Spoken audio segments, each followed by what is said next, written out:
for you. Don't creep past me. There he is. There he is, Lil Richard Richardson. Evan, yo, word of my dad, when they fight this nigga getting broke up. Nigga, word of my dad, are you gonna trash. post this? You're trash. No, Devin, you're you not. trash. You're not gonna post Devin, this. I have He you he trash. can only say the same thing. B3 Pick CV, man, we back again. Y'all tap the like button, follow the channel. We definitely working, help the channel grow. Shout out to the Sports Talk Network, the People's Network. Hey, we building. I got my brother D Free in here. Make sure y'all follow D Free Sports Talk. Salute to CDK Boxing. What's happening, CDK? How you feeling? Hey, okay. Hey, we growing. We growing. And man, listen, we got a phenomenal show for today. Really I want to talk about uh top rank signing with the zone and getting locked in with the zone. I feel like that's great for the sport. And let me just say this, right? For everybody that's coming in, we doing the channel a little different, and we are doing members only panel. Now, those who, can bless the Cash App or have other means, they can't, do the membership, that's fine. Tap in with me, lock in with us, and, we'll have other avenues. But I'm doing giveaways monthly starting with April 1st. I am going to actually increase it. I thought about it because since we have 12 active members right now, we're going to do, instead of the $25, we're going to do $40. So I'm doing that on TikTok as well as YouTube. It's going to be a $40 type raffle for everybody that's active on the membership. So please join the membership if you can. That's greatly appreciated, right? Now, and it's grassroots, so we building from the ground up. So we need that support. We're not getting any YouTube money, and I'm doing this full time on TikTok and YouTube. So I definitely need that support. I appreciate my brother Free joining the membership, and a lot of other people that have joined the membership to ensure that the channel can grow. Now, let me get to the show topic. Free. We're gonna cook like this to start us off. We're gonna talk top rate signing with the zone. What's your thoughts on that deal? Reportedly they're gonna have 8 to 5 cards a year. What's your take on that? And then we'll get into the rosters later. We're gonna talk about the rosters as far as top rank roster versus other rosters in the industry right now. And maybe we'll set up a 5v5, something of that nature based on whether we want to see a top rank versus Matchroom, because they are talking about quite a few fights, like a Xander Boots and amongst others. Break that down, Free. What's your thoughts on top rank signing with the zone? That's a good move. That's one less hurdle that they got to worry about now that they on the same platform. It's not so much okay who platform this fight is going to be on. So when you can eliminate a hurdle, it makes it that much easier for these fights to get made. Now it just comes down to who's the A side and the money split. You eliminate that hurdle of what platform this fight is going to be on, because we all know when you with a promotional company and you on a different platform, that promotion company want their fighters to fight on their platform. So when you eliminate that, now it comes down to, okay, where's the location going to be at, and how much is the split is going to be between the fighters. You eliminate that hurdle. So I think it's a good move for Top Rank. I think it's a good move for the zone, because the zone needs Matchroom and the Golden Boy cards. But let's be honest, majority of the top fighters are over on PBC and Top Rank. Matchroom is building up their stable. They added Jerron Businis, they added Shakur Stevenson. So they building up their stable, but you still have the premier fighters that people want to see is on Top Rank and PBC. Golden Boy, they pretty much only got one, and that's Virgil and Let me Williams Zapata. They have a couple. and Ryan. Go ahead. No, I was gonna ask you, and what's going on, Vay? Appreciate you pulling up, Vay. You see we building. Thank you for the support always. Who do you see right now based on the rosters, the promoters the promotional rosters for you, who do you see as the top one right now? Just as far as the roster, maybe if you could see maybe like their top five The or top top 10 guys. roster. Hmm.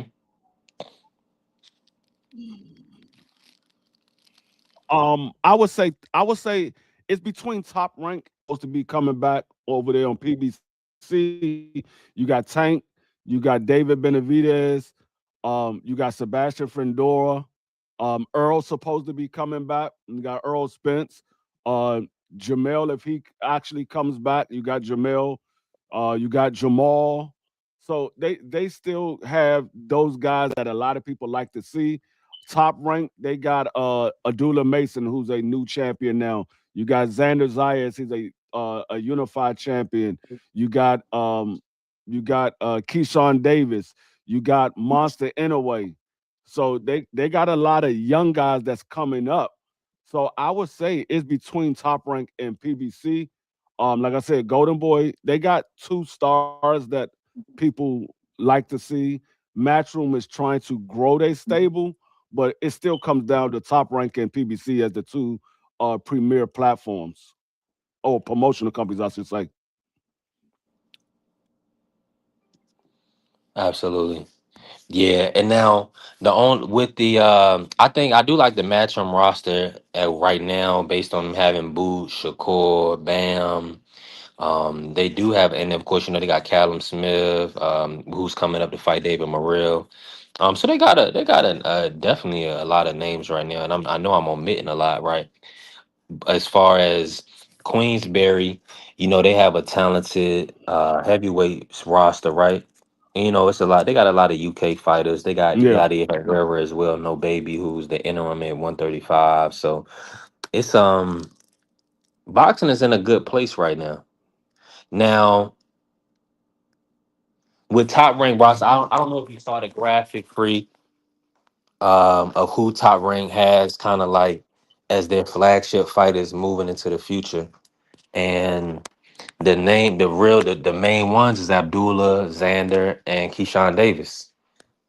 Now, what's your take on those three fighters? Do you feel like they can carry Top Rank as a brand, or do you see somebody else maybe that they need to sign, or maybe you think Scooter Davis might be the future? Break that down, free, based on I mean, Top yeah, Rank kind of positioning Abdullah and Xander and Keyshawn.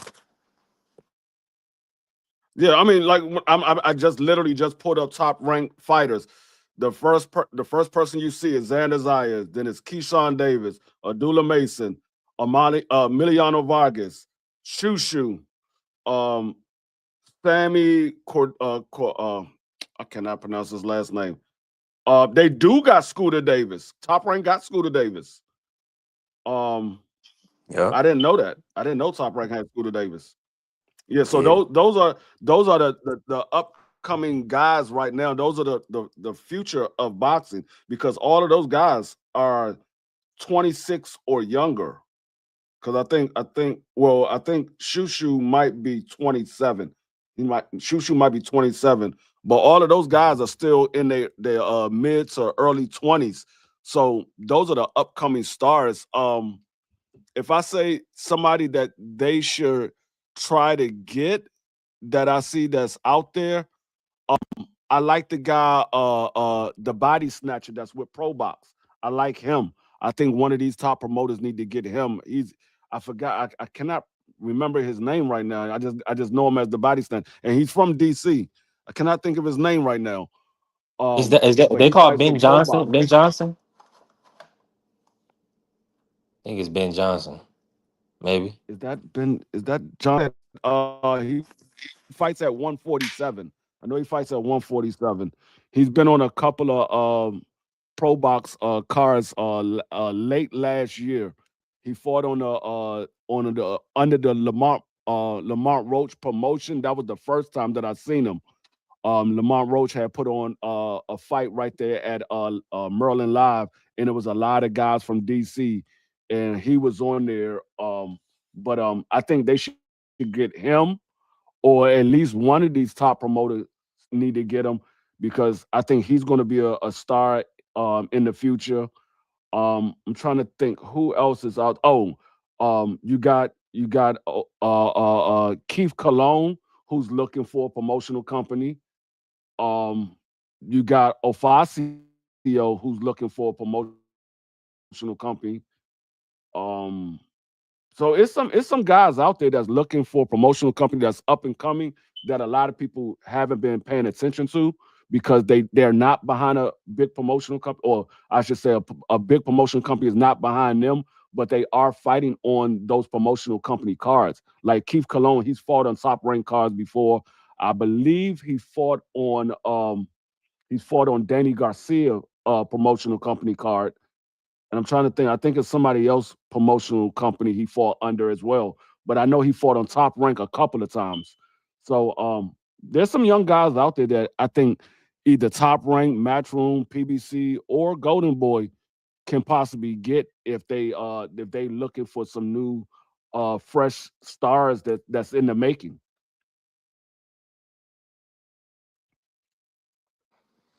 Yeah, absolutely. And I believe it is Ben What is this Johnson. guy name? Ben Johnson with 7-0, 7 KOs free. Um, I don't. It didn't show him listed, but maybe it's somebody else. Um, man, CJ Rich, salute, bro. Appreciate you pulling up on us. We simulcast, or I guess we'll do, call it a dual stream on D3 Sports and B3 Picks TV. We definitely building. Make sure y'all tap the like button and follow both channels. Help our channels grow. And support if you can. Bless the super chat if you can. The super thanks, the PayPal, anything like that is all greatly appreciated. Hey, we grassroots, so we building from the ground up, and we need that support on a regular. So we definitely appreciate you. Join the membership. We doing giveaways every month. So this will be the first month, April 1st. We're going. I It's update. not.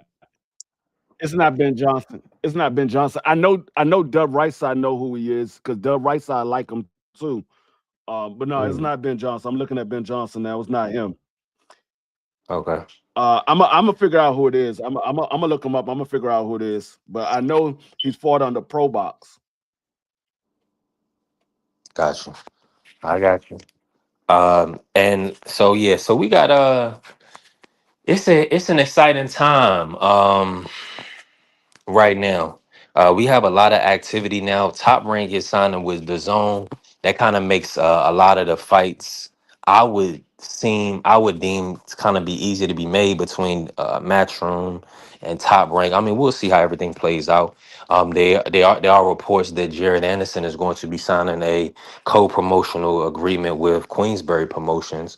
So I'm pretty sure that means that he'll be fighting some of the UK heavyweights, some of the Frank Warden heavyweights. Maybe he'll get a Joe Joyce, somebody like that. Maybe not his first fight back, right? But eventually. So we'll see what Queensberry and Top Rank have in Right. store for Big Baby Anderson. Go ahead, Free. Would you? What's going on, CJ? No, I was just saying what's up to the people in the chat. So, what's your thoughts on this Xander versus Boots matchup? Free, like that'll be a kind of like a co-promotional type of situation, possibly where both of the promoters probably have a stake in a fight, and they may even look to do a 5v5, make it a big event, maybe even a ring event. Do you foresee that fight happening, or do you feel like it's going to be a lot of kind of hurdles to get that matchup over the line? Actually, it makes it that much easier for the fight to happen now that Top Rank is with the Zone. It makes it that much easier because it's not a matter of co-promotion because it's going to be a co-promotion because Bob Erm is the promoter of Xander and Eddie Hearn is the promoter of Jerron Bucinis. So it's going to be a co-promotion. It would have been a matter of where the fight is going to be shown at. Would it be on the Zone or would it be quote unquote on the Tubi? Because remember, Top Rank was putting a few of their fights on Tubi at the beginning of the year. Now that Top Rank is with the Zone, it makes it that much easier for the fight to happen. Now it comes down to where's the location, not so much of who's going to be, what platform is it going to be on? It's the location, because we know Xander Zayas wanted to have his fight in Puerto Rico, but if he's getting a fight with Jerron Bucenas, Jerron is probably not going to go to Puerto Rico to fight Xander Zayas, and I think Xander Zayas will concede to fighting in the states, being though that this is the biggest name fighter that Xander Zayas has been in the ring with. So, like I said, I think it makes it that much easier for that fight to happen, though.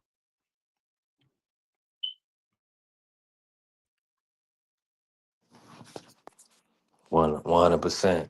And I'm looking at it now. Now they also have that Abdullah Mason versus Joe Cordina. So a lot of fights is kind of laying themselves out for this 5v5.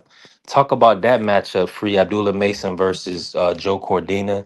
Do you feel like that's a tough fight for Abdullah, or one he can kind of, navigate and win comfortably? Bureau sir, what's happening? I watched a couple of months ago, and he looked good at 135. Um, but I don't think he's a tougher opponent than Sam Notes was for Abdullah Mason. I think Abdullah Mason still wins this fight, and I think he wins it fairly easy, because Joe Cordina is more of a mid-range or a distant fighter. Well, fighting at mid-range or a distant fighter, well, fighting at mid-range or a distance, that's fighting to what Abdullah Mason likes, the better defensive fighter. I think Abdullah Mason have more power than Joe Cordina. So I don't think Joe Cordina really has a chance to come in on an off night. Other than that, if Abdullah Mason comes in and he's the Abdullah Mason that we used to seeing, I don't think Joe Cordina wins this fight. I think Abdullah Mason wins this fight easy, and he possibly stops Joe Cordina. We've seen Joe Cordina get stopped before, and I think the guy that stopped Joe Cordina in that fight is nowhere near the puncher of Abdullah Mason, or the uh, um the the arsenal that Abdullah Mason has. I don't think they're two different levels of fighters. So I don't really see Joe Cordina having an avenue to a victory.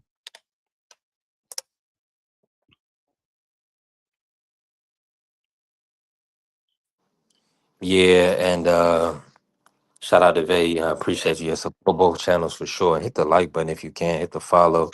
Bless the channels. Help the channels grow. That's what we need. Now, okay, so that's two fights down. Um, Let me think of another matchup. Somebody that needs a fight. At I like. 140, I like Emiliano Vargas. I like Emiliano Vargas versus I want to say somebody, one of the UK fighters. I'm not going to say Africa, because I don't Mhm. know if Africa even takes that fight. But I The like one I four like fight. one of those UK fighters versus Emiliano Vargas at 140. Another good fight. Maybe like somebody that's up and coming from the UK. Let me look at Matchroom. I need Yeah, to to pull get up the Matchroom roster. yeah to So that get way give you can get them acclimated Emiliano when they get Vargas some. Shout out a to Diz. test. Too. Right. 1000%. Let me see. Okay, we're gonna look at the super lightweights. Okay. Nah, I don't think Keyshawn chumped Abdullah Mason. Abdullah Mason said he said, I'm right here. When you get past your fight, I get past my fight, and we can set up that fight. Abdullah Mason's he ain't back down from Keyshawn. But we know after that whole altercation, or that whole exchange of words on the platform, and Keyshawn missed weight. Keyshawn plan was to go to 140. He never planned to fight Abdullah Mason. His plan was to go to 140. Is Cambosis, is that too big of a name for Emily? Oh, he said he want to form a champ. Shout out to Dr. Cam. So that might be the fight. I see Cambosis right here. You think that's a good fight for No, I think Emiliano? that I think that's a great fight. Mm-hmm. Yeah, Shout out to Dr. what's going Cam. on, Cam? Appreciate That's a you. great fight for Emiliano Vargas. That that put his name on the map fighting against Cambosis because I mean Cambosis is known for beating Tio. He's been in the ring with Devin. He's been in the ring with Loma. He's been in the ring with Africa. Why not get in the ring with an upcoming guy like Emiliano Vargas? That will put Emiliano Vargas name on the map as one of these contenders now. No longer would they look at him as a prospect; they look at him as a contender now. So I like that fight for Emiliano Vargas. Now, the only other person I could kind of see on the matchroom side of things was Ernesto Tito Mercado. Now, I didn't see any really matchroom 140s right now. I'm sure they could find somebody, right? But just the hypotheticals. What's your take on Tito Mercado? Free? Are you impressed with him? You know, he had that stoppage over Pedraza and a few other good fights. And what do you think about a fight between Ernesto and Emiliano?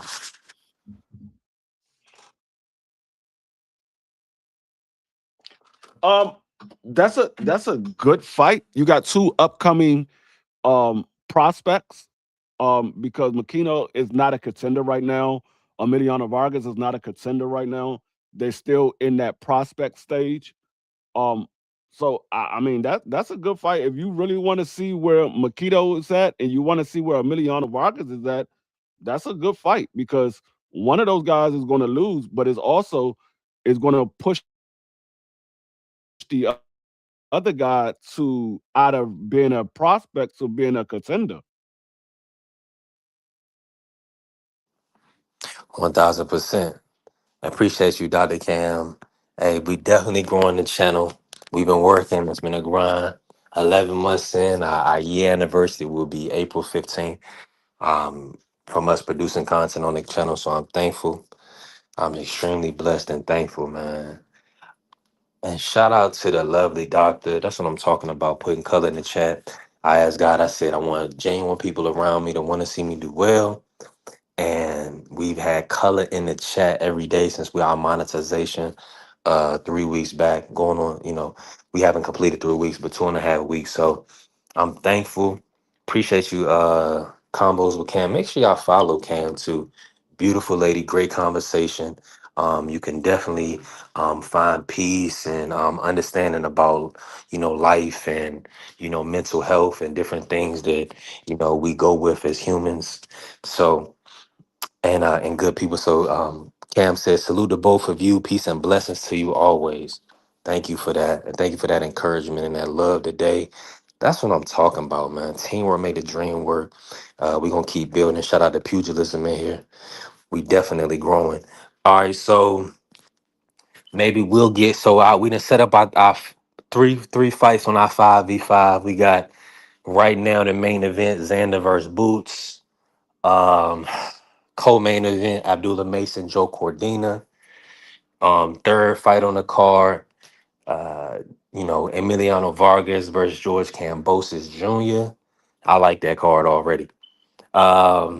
And we got to just figure out who else. Who else is somebody that's kind of should be is being moved by either Matchroom or Top Rank Free. Hey, Is there anybody you could think of that you what's going on, hey, Dank?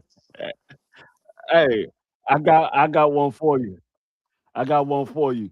To move Abdullah Mason out of the coal main, we put Bam Rodriguez versus Monster Inouye.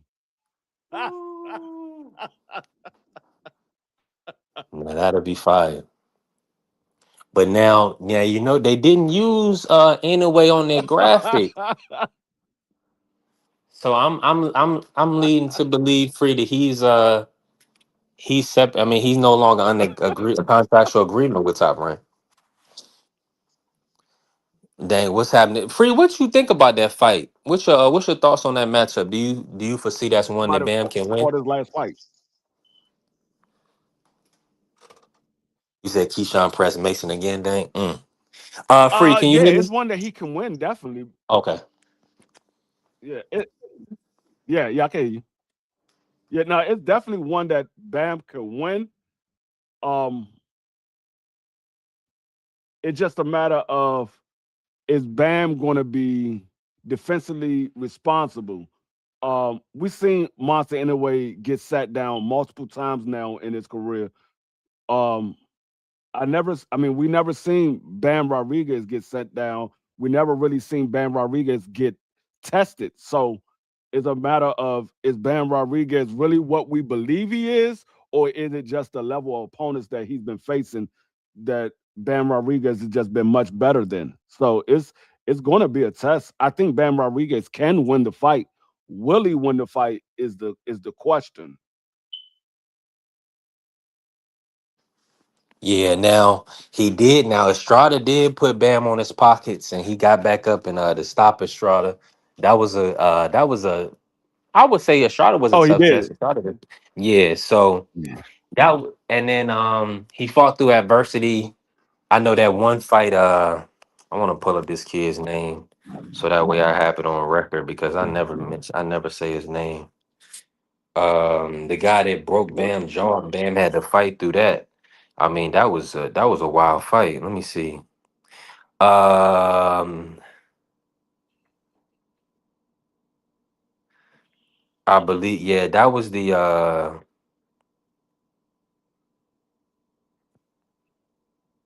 yep, Christian Gonzalez Hernandez. 16-2-1 fighter right now.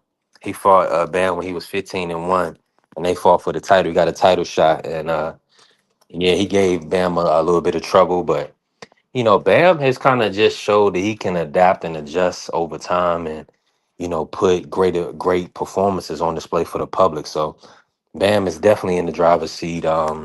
Now, in a way, it's not listed on Top Rank's roster anymore. So I do believe his contractual obligation to Top Rank has ended, and you know he's doing a, Nakatani main event in Japan next. So that I'm looking forward to that matchup. As far as Bam, maybe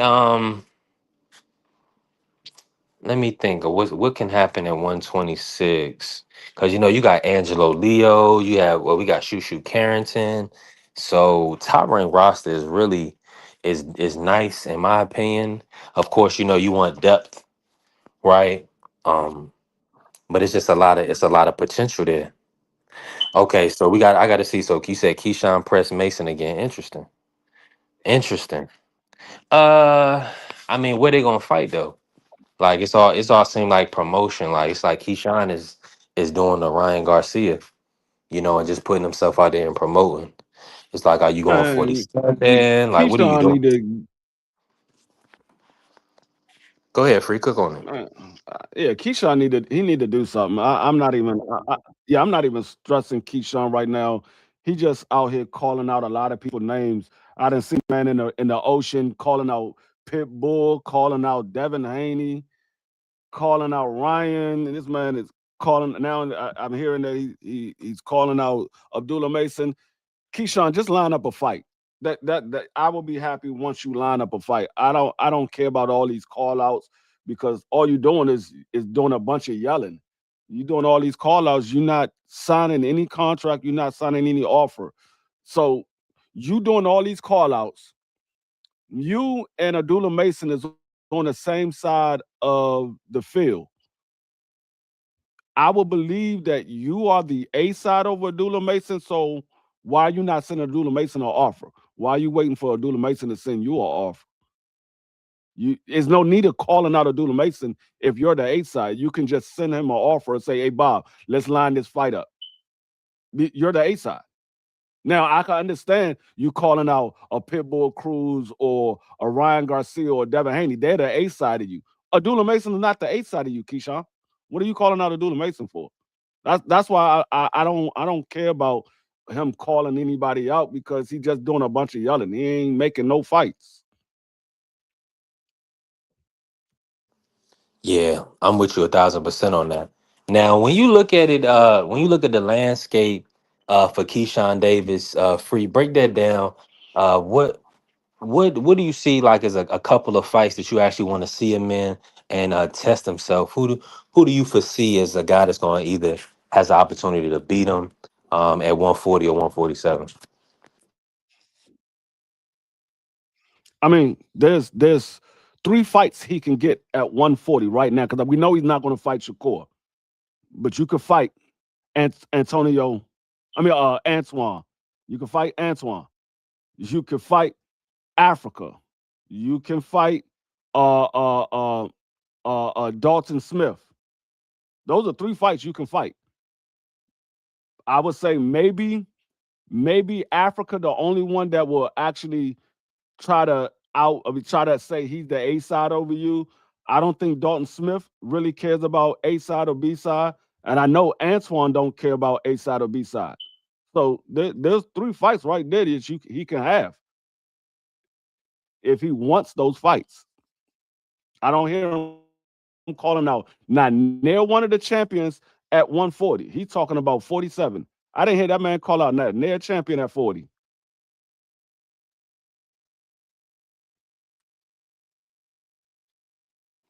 Yeah, you right about that, Fred. And I definitely don't feel like he's looking to stick around at 140. It's looking like he's trying to put himself in a position to go to 147. Now, I mean, if he can get a title shot with Lewis Crocker, I'm happy for him. If that's the fight that, you know, I mean that could be on the that could be on our 5v5, right? Lewis Crocker versus Keyshawn Davis at 147. That'll be a top rank versus the zone. I like that fight. Now, outside of that, mm, I definitely want to see Keyshawn mix it up. I know this is both top rank guys, but Tiger Johnson versus Keyshawn Davis is a phenomenal fight at 147. So I like that fight as well. So it's some options on the table for Keyshawn, uh, whether they be domestic options, they call them domestic dust ups, and or like foreign, international options, right? Lewis Crocker, Liam Bartle. He may Hmm. can fight Nathaniel Collins. Nathaniel Collins is well, not Nathaniel Collins, excuse me, Connor Walker. Connor Walker would be a an interesting fight. So, well, he'll probably stop Connor respectfully, but that'd be a good fight. Um, you said Tiger would get beat up versus Yeah, Mason Keyshawn. that's another good fight too. What's that? Talk to me, Free. Um, I don't know if he will. I mean, I would favor Keyshawn in that fight because I think Keyshawn is a bigger puncher than Tiger Johnson. But I'm not 100% sold that Keyshawn beats Tiger Johnson. Tiger Johnson looked a lot better since he's been at 47. He's looking a lot better. I'm not 100% sold. I would favor, but I'm not sold. I mean, I would These are favor strong words, Tiger Dank. Johnson Dank. right now because I would favor Tiger Johnson right now because Abdullah Mason is at 35. So Abdullah Mason jump up 2 weight class. I would favor Tiger Johnson. Mm. Yeah, it looks like Tio was only gonna make big money fights. I don't think Tio and is gonna fight Tiger Johnson. But Tiger, Dank said Tiger would not be world champion. Mark my words. Mm, that's strong, my brother. Yeah, that's I strong. don't know about that because right now 140, 147 is weak right now. I don't Yeah, know about that. and I could see Tiger John. Um, I'll take Tiger it's Johnson to weak. beat Lewis Crocker. So we can't say he can't Yeah, I win a could see him belt. beating Lewis Crocker. I, I Yeah, could see I could see Tiger Johnson beating Dagon Rolly Romero. yeah, So I'm not absolutely. I'm not gonna say nobody can win a title because you never know how these daggone titles get moved around and they line it up for somebody to have an easy title shot. So I'm never gonna say that a guy's not gonna win a title unless that guy is just purely trash. So I'm never gonna say anytime you've seen Rolly become a 2 division champion, I can't say anybody's not winning the title because I think Tiger Come on. Johnson's a better talent than Rolly Romero. Yeah, Rolly kind of changed the boxing landscape forever. You know, it's kind of hard to deny what he's done. And now people even calling him a three division champion free. Like even Shannon Sharp called Rolly a three division champion. Are you okay with that change in the sport to include interim titles? No, And and what should just break that down for the people. no, you cannot include a interim title, and in the same breath, you don't include the quote unquote WBA regular belt. That don't even make sense. So you don't want to acknowledge the WBA World Championship, but you want to acknowledge an interim title. In that case, we might as well say Virgil is a two division champion. He's been a interim title holder in two different divisions. He ain't never been a world champion. We're not giving up no daggone interim title as a championship belt. It's an interim title. You are uh, that's like saying you are intern at a company. You're an intern. You're not an actual employee. You're an intern. That's what the interim title is. You're not an actual champion. You're an interim champion. Man, teach free because the bot. I mean, this is it's just nasty. It's just. I mean, it's all type of disgusting because all the casuals going to do is they're going to take whatever the promoter sends. So if the promoter sends, hey, I want you to call Rolly a three division champion. He had a, that's all Shannon. They just going to regurgitate what they hear. They're not doing the research. They're not going to hold a line and hold down for history of the sport. All they're gonna do is they're just gonna take what they're being told and move forward, and then help with the promotion the best way they can.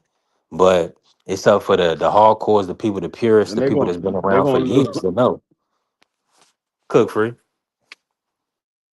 They're going to lose that argument every single day. I'm like, he's a three division champion. What three belts did he have?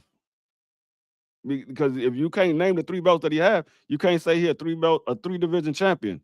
So they're going to lose that argument every time. We go, oh well, he was a 135-pound interim title holder. That's not a world championship. That's an interim title, not a world championship.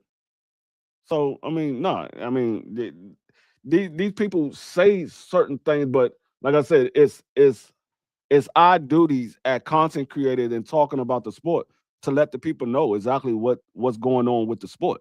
That's what we're here for, to let them know what's going on in the sport and let them know what the real is. Because I'm not gonna sit here and call nobody a interim title holder a champion. Yeah, they got a belt. So does the NFBA. That's a belt as well. That's not no world title. It's a belt though. All those little belts they was giving away over there in the UK when the zone was putting on them daggone fights. Those are belts, but they ain't world titles.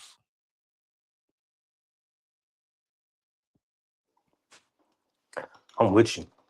I'm definitely in full agreement that at least when an IBO free. Right.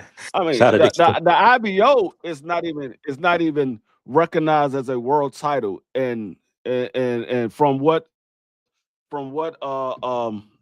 Bernard said, he said the reason why they not recognized as a world title is because they don't enforce mandatories. So they're not recognized as a world title. So I mean, if they're not recognized as a world title because they don't enforce mandatories, interim title holders don't enforce mandatories neither.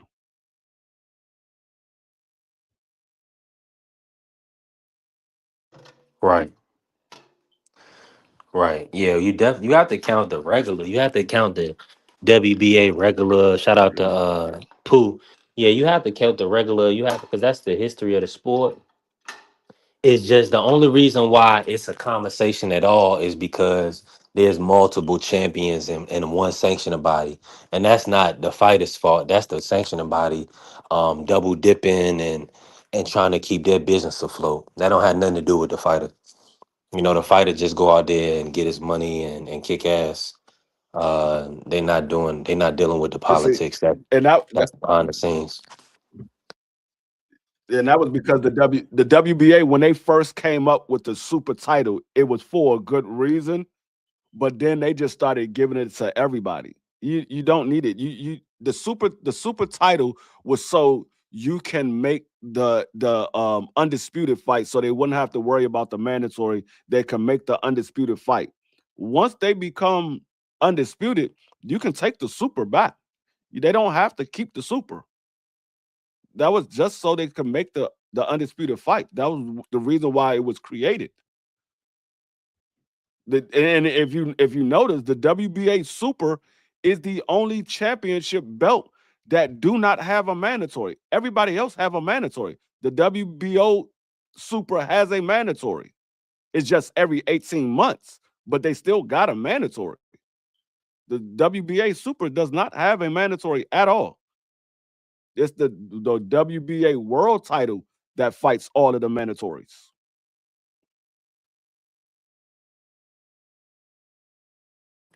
Now, Free, the based on the boxing landscape with Zuffa coming into play, like how what No, do that's what you the how do WBC franchise was trying to be like. yes, but the art the marketplace determined that they couldn't. I appreciate everybody that stood against the franchise title and protected kind of Devin Haney, and it was more it maybe has a lot to do with Devin being in that position, but it was more so it being wrong, and the fact that they said that it could not transfer, right, the status could not transfer, and then they allowed it to be transferred and allowed Tio was able to move around Devin, so it was like enough is enough. So shout out to the boxing public and a shout out to Team Haney and everybody involved, Matchroom or everybody that was involved to kind of ensure that you know we keep boxing on an even playing field as much as possible. There's a lot of corruption, but we want guys to get the opportunity.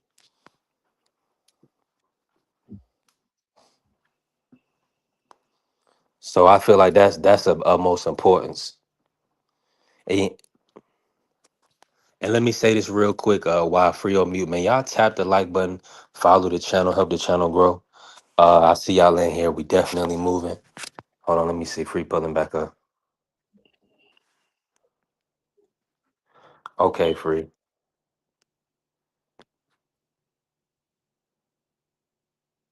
You on mute right now, free. Oh, yeah, no, yeah, I was just jumping off the other because it was delaying. My laptop was delaying, so I said, let me jump on my phone. Got you. I definitely got you. And salute to Coach Eddie pulling up. I see y'all in the building. Y'all already know we do members only panels. That's really to ensure we kind of get our engagement and our growth the right way. This is not the free entertainment network over here. We definitely have to generate revenue. It's just that simple, and I'm gonna do my best to ensure that that happens, and we keep moving forward. We're gonna be doing a giveaway or like kind of like a raffle on April 1st. Everybody that's in the members, shout out to we got 12 active members right now. Shout out to y'all, and I appreciate the love and support. And hey, we're gonna have a giveaway. I'm gonna up it from 25 to 40, so that way, and then we're gonna just grow from there. So appreciate y'all, and we working now. Free, talk to me. So let me just pivot really quick, right now, because we kind of broke down our 5v5. Then we got 4 fights, but that's kind of difficult. We talked about the rosters in the sport. Which promoter is looking like they have the best roster right now, and we also talked about Top Rank signing with the Zone. Free. Now that you have that ultimate package, and I know I had talked you into locking that in. And I didn't know we was locked in for a whole year. I thought we was gonna be able to get out of it, but they got Well, us no, locked in. I mean, you can get out of it. You just have to cancel your membership, so you can get out of it. Right, right. But if Um, you want to not owe on it anymore, you got to cancel your credit card. Well, because they gonna right. try to bill you, they gonna try to bill you for the. So that's why it's Well, like, I'm gonna tell you what was funny about that because the day that they was taking the money out of my bank account, I had just paid all my bills, so I didn't have enough to pay the membership, and it canceled it. It canceled the membership, so I was able still to see the zone. I just couldn't click on any of the fights. So as soon as my money hit the bank, it automatically took the money out. I was like, damn, I didn't even get a chance to tell y'all to go ahead and take it. Y'all took it off the break. So they took that joint immediately. As soon as the money hit the account, they took it. Yeah, they want their money. They're not playing at all. Now, speak about this free, just about with all the people kind of, I mean, outside of Zuffa with who's with Paramount and PBC with Amazon Prime. Break. Do you feel like we're going to get our money's worth, or do you already believe we were getting our money's worth? They guarantee, they pretty much try to guarantee us 12 plus pay-per-views for the year. So, do you feel like it's worth it to have the bundle to ensure to make sure you can watch all the top ranked Golden Boy, Matchroom, Queensberry when they're available, I and the mean, pay-per-views? it's worth it now. It's worth it even more now that Top Rank is over there because now you know you're going to be getting a lot more fights and a lot more a lot money's worth. You're gonna get a lot fights that's your money is that's worth your money. So I think it's more um it's more what's the word I'm looking for? It's better for it now that Top Rank is there. So because if you think about it, if you had all these fights and they was on pay per view, you'd have been paying $75, $80, $100, or whatever the pay per view price is, on top of what you're paying for the stream. Now that the way that the zone did it, it's part of your plan. So you pay $45, you don't pay anything else. So it's kind of worth the money that you're paying because you're really because before they added that package, I think the zone was like 27, $28 a month. So they only added like another $17 or something like that. 1000%. Now I don't know if you would call it grandfathered in or whatever. I was on like a little special. I think I was paying like $13 a month or something like that. So and back in November when they had the Ben Eubank Jr. rematch, and then they had Haney Norman Benavidez Yard card right after that. I was like, it was kind of like I had to, bite the bullet because nobody want to pay for two pay-per-views back to back. And then, anyway was coming up in December. So it just made sense. Now everybody that's still, streaming or whatever the case may be, if that floats your boat, if it's successful for you, do your thing. God bless you and all. But I'm gonna be honest. I like the fact that I can pull up the zone on my phone while I'm moving around, and watch the fight with no problems. So I'm thankful for it. Let me bring in Coach Eddie to cook on some of these topics free. Coach Eddie, how you feeling today? Talk to us, Coach, and we're gonna and talk about a top rank signing with the zone. What's your thoughts? All right, what's good, B3? What's good, D Free? Shoot, man, everything good, brother. I like the move, man. You know what I'm saying? Like these guys are starting to collaborate, man, and they have to do these things, man, because like you said, with Showtime going out of business, HBO going out of business, a lot of these platforms that were staples in boxing, even as far back as Friday night fights and Tuesday night fights, these were staples that I grew up watching, man. You had Tuesday nights was a USA boxing. Got some good matches there. Friday night fights. We seen some classic matchups there. We had Showbox. We had Showtime Championship Boxing. HBO after dark and HBO show Championship Boxing. We also had Pro Box, not Pro Box, but Showbox. Shout out to Pro Box for doing their thing also. I think we got to big up that platform because they put on some good shows, man. So anyway, Top Rank is a big player in the game, man. You know what I'm saying? And we need those promotion companies to stay afloat because, like I say, the way of doing business, man, everything is different. We went from 8 tracks, we went from vinyl, 8 tracks, cassettes, CDs to streaming. You know what I mean? So everything's going to change. Everything can't stay the same, man. So, like I say, that old business model of everything, well, the pay-per-view business model. I'm gonna say this because you touched on it a little bit earlier with what the zone did. It was smart what they did. They basically lowered the price point. are the pay per view in essence. You know what I'm saying? Because think about it, bro. Everything is sky high, man. Groceries is high, gas is high, auto insurance is high. Everything, all the cost of living has went up all the way across the board. And a lot of people don't have that disposable income, to be able to drop $80 on the pay per view. If you buy two pay per views, your cable bill gonna be like 350 at the end of the month because they already Yeah. charge you like 150 for the cable bill. So you're gonna be like Mhm. 320 and some change, basically a used car. You're gonna have like a little car note. You know what I mean for cable. Absolutely. So they lowered the price point, man. So that was good, man. So now what they doing now? They forcing these guys to fight each other because the fight has to be deemed pay per view worthy. You know what I'm saying? So I mean, you just can't put Absolutely. fighter A in with anybody. You got to make sure that it's another marquee name or this guy bringing some type of value or some type of fan base. Bringing something to the table, so to speak. You just can't just put anything on pay per view. And I'm not trying to criticize PBC, but people got some fights were pay per view worthy, and some fights that had no business being on pay per view. And I think the reason why they were doing that, they were just basically like, look, we'll just take anything we can get for pay per view. That's why they always had that low guarantee. We'll give you low guarantee, the quote unquote Al Heyman, the back end special.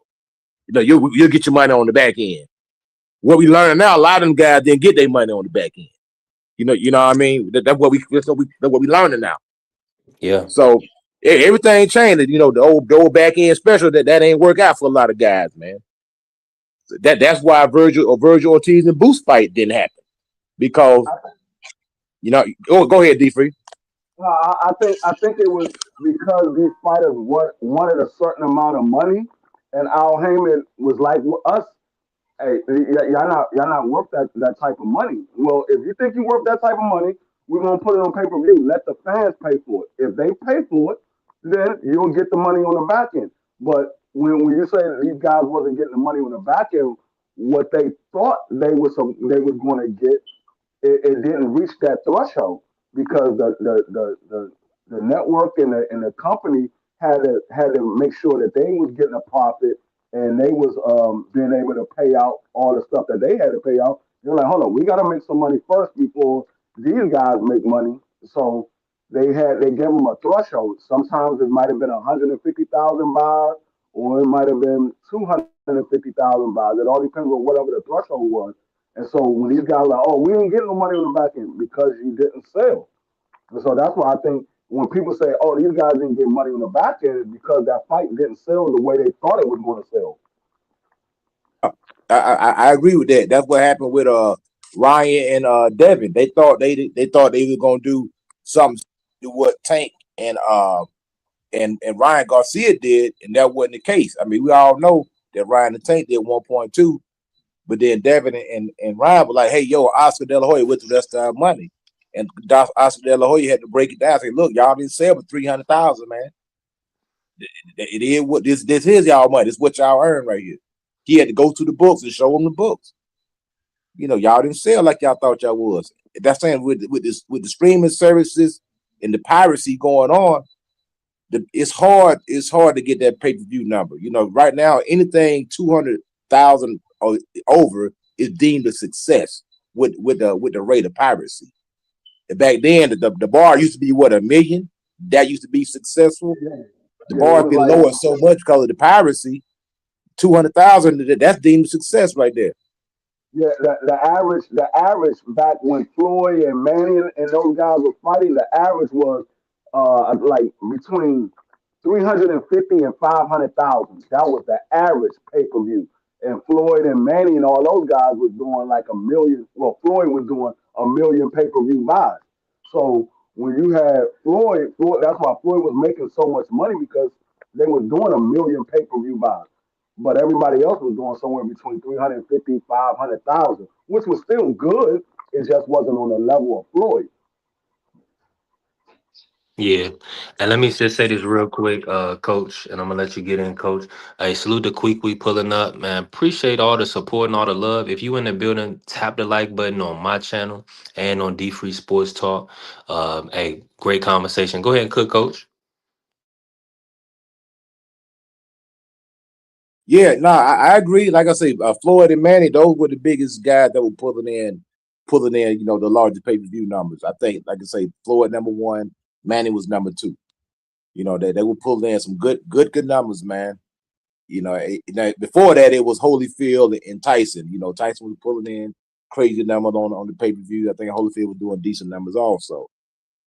But like with the piracy and all that stuff, man, it took the pay-per-view game. The pay-per-view game took a hit, man.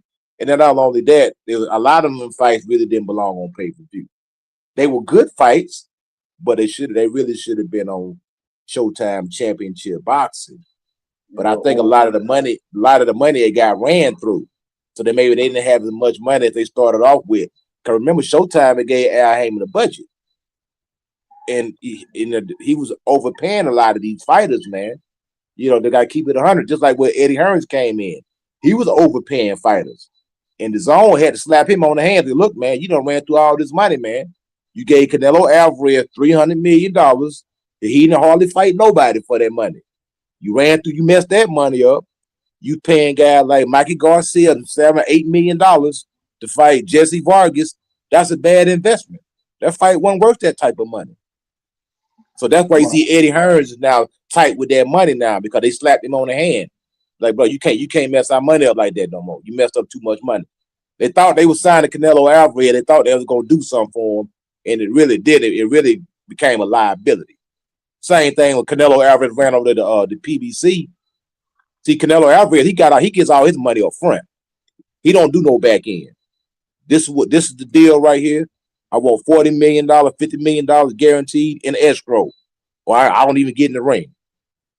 And that's why Tank Davis got upset with the PBC, Al Heyman, and all them guys, because I'm supposed to be y'all flagship, but y'all pay me the money that I'm worth.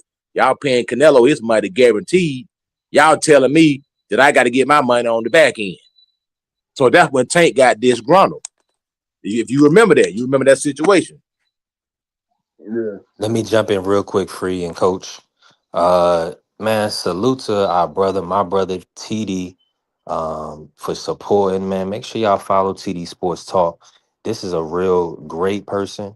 Always genuinely supports and shows love. Wants to see others do well. This is the type of guy that I want around me. These are the type of the people that I want to around me. People that don't have ill will and malice and envy and jealousy. They live their life and they do good for others. So shout out to TD for joining the membership. Man, I appreciate you. That's the best thing you could do for a content creator because that ensures that we can just kind of keep growing and developing and creating content and not having to worry about what's coming in and all that other stuff. I'm just gonna keep putting in the work. We are 5 days a week on YT, and we just gonna keep building and listen. With the support of the people, we can move around. We can go to events. We can cover. We can get some boxers on the platform and other athletes on the platform. So shout out to TD and shout out to everybody that supports and joins the membership. Let's go. Hey, thank you. And we got color in the chat. We needed that, so I appreciate you. And we're gonna keep building. Now, Coach, I gotta ask you this, Coach. I don't. For you, wasn't about to jump in, were you? No, you go ahead. You go ahead. Okay, let me ask you this, Coach, about these. So essentially, I want to know your thoughts, Coach. I want to know your thoughts. We were kind of breaking down a 5v5, a potential 5v5 with Top Rank and Matchroom because they do have Xander Zayas versus Boots as a potential fight. They also have the Abdullah Mason versus Joe Cordina. Talk about those two fights, Coach. Do you like those matchups? And can you foresee an upset in either one of those fights? Yeah, I know both of those matchups, man. They solid matchups, man. You got two quote unquote slick African American brothers going up against Joe Cordina and Xander Zayas, man. And the Xander Zayas, they had a lot of implications, man. The brother, young man, has 2 belts. You know what I mean? And if Boots is able to get them, I don't see any upsets in those fights. I'm definitely going to lean heavy towards Boots and lean heavy towards Abdullah Mason to win those fights. But no, it's boxing, anything can happen. But I like the Boots fight because that'll give him an opportunity to quote unquote get that monkey off his back. And so I ain't fought nobody. But we know if he goes on there and makes Xander look ordinary, they're gonna move the goalposts. They're gonna say, well, Who is Xander? He ain't fought nobody. He was young. So that's what they do when they got fighters that they don't really like, or they trying to build a narrative on, or trying to push an agenda. They're gonna discredit everything that they do. So the narrative is right now that Boots ain't fought nobody. But the facts are that all them old dudes wouldn't fight it. Those are the facts. And these new guys, they really ain't done nothing yet. All those belts really got vacated by Charlo, and a lot of them guys basically just inheriting a lot of those belts. Or they fought, maybe some title eliminators, or maybe some guys, maybe, I don't know the timeline, so don't quote me on this. Maybe some of those guys maybe got emailed the belt, or they fought a lesser opponent for the belt, or some of them belts just fell in somebody's lap. I don't know what the case is. But either way, that will give Boots some hardware. 2 straps, if he's able to pull off that fight against Xander. I'm right there with you, Coach. I think, and I said it for a while. I'm probably one of the few people that's been saying it. Everybody was giving Boxrom and Magnumov all this credit. They gave Magnumov credit for losing to Bud Crawford. They gave Boxrom credit for beating Tim Tszyu when before Boxrom fought Tim Tszyu. Everybody kept saying Tim Tszyu ain't fight nobody. Tim Tszyu ain't this. Tim Tszyu ain't that. Because Tim Tszyu was trying to fight Jamel Charlo, or he wanted that fight with Jamel Charlo. But prior to him getting the fight with Sebastian Fedora, Tim Tszyu didn't do anything. He wasn't doing. He wasn't doing anything like that. So everybody gave Boxrom a lot of credit for beating Tim Tszyu. I'm like, y'all gotta watch Boxrom. He ain't really been fighting nobody like that. He struggles when he fight against boxers, and he gets beat by Josh Taylor. So I'm right there with you. I've always said you can't say a guy hasn't fought anybody when he never has the opportunity to fight anybody. If he don't get the opportunity to fight anybody, he's never going to fight anybody. So that's why when people say, "Oh, what has he done to deserve a fight?" or why do he get the opportunity to fight this guy? The same reason why anybody else get an opportunity, because they're a fighter and they want to prove that they're the best. That's the reason why he gets the opportunity. Yeah, I mean, it seems like it's all. we got Usyk fighting for the W. We got Usyk got his WBC belt on the line against a guy that's 1-0, and he fought that guy 9 years ago. I don't think people is even paying attention that this guy is 1-0, and he fought him 9 years ago, and he's fighting Usyk for the WBC title. Which I say, oh, this guy hasn't done enough to get an opportunity. Well, what did that guy do? He only fought one person 9 years ago. Absolutely. And let me just say this real quick, Coach, before you cook on that.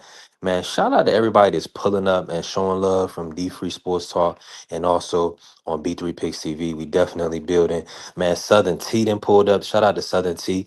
Also, our brother T Hill, the good brother. Appreciate you, family. Curtis Robinson in the building. Y'all know we working. And man, thank y'all for all the love and support, for putting color in the chat, for joining the membership. I'm thankful. And we doing monthly giveaways starting in April. So hey, I'm excited for that too. Let's keep cooking. The commission's definitely in the building. Cook on that, and shout out to Edward. Shout out to my guy. Man, listen, Mr. Edward Morris in the building. Let's cook. That's why I'm gonna say leave Usyk alone. Again, shout out to AC in there. What's good, AC? Yeah, Big Red pulling up. We cooked on this yesterday, Big Red. We don't think that's gonna happen, but I would have Ryan in that fight if Tio moved up. I mean, if Ryan 100% focused. Now Brian that fought Barrios. Based on that last performance, I would have Ryan beating Tio, and I think Coach probably feel the same. I'm not sure about Free. Go ahead, cook, Coach. yeah, and like it always seemed like the African American fighter seemed to be the disposable fighter. You know what I'm saying? Like all we get is one. We one and done. It's kind of like we get a single elimination. You know what I'm saying? It's very few. I mean, it's a few that get a chance to bounce back. But for the most part, like this food, I'm gonna give you some examples. Like Edgar Berlanga, Jaime Munguia. Jaime Munguia is getting a title shot. A WBC title shot. And see, that's something that Mauricio Suleiman crap going on, man. Which he looking out for his own people, which I guess that's what you're supposed to do. Just like he looked out for Ryan. But and people say, well, I use Demetrius Andrade as an example. This dude coming out party to show everybody that he was a good fighter was against Godzilla.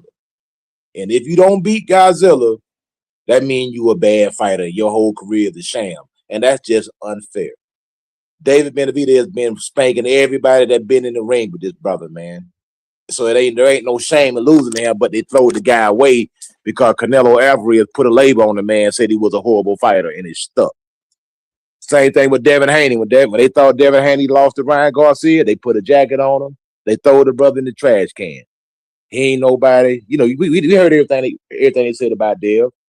And unfortunately, that's why a lot of these guys don't want to take the risk because they know as the black fighter, you got to live up. You got to be perfect. The standard, see, Floyd set the bar so high with that 50-0.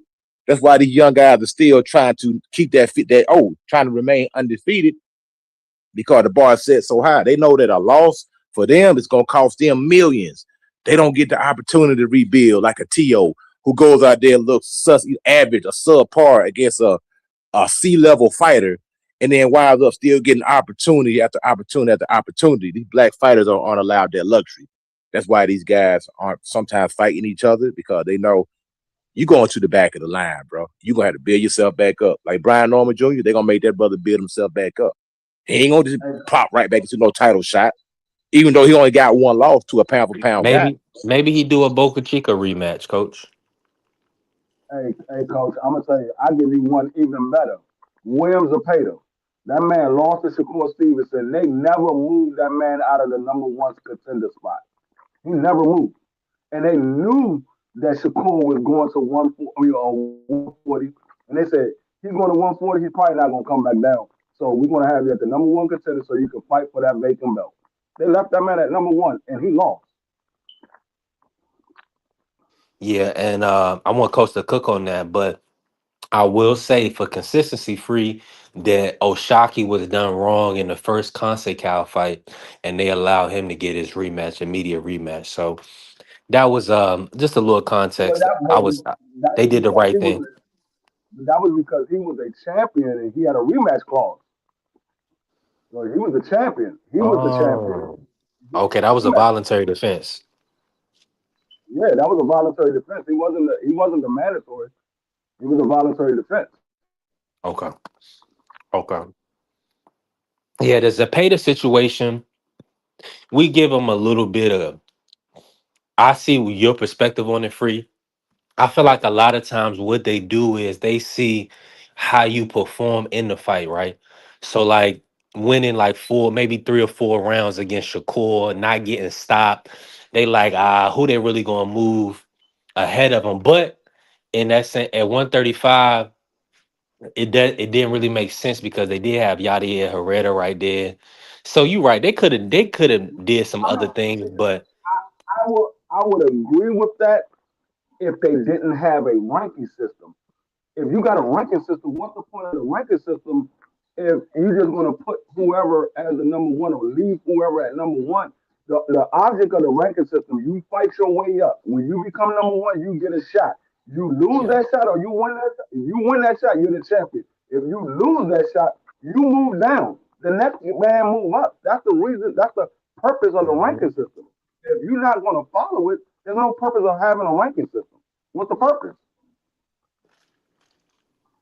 I'm in full agreement.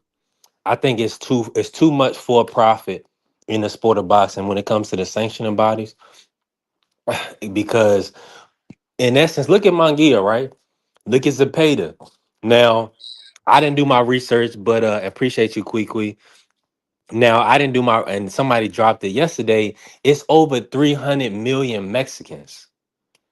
So when you have that type of contingency, they're going to look out for themselves as far as we know what the WBC and the amount of people that they're kind of moving through events and everything that was talked about last year with Terrence and everything that came out with the Suleiman, right?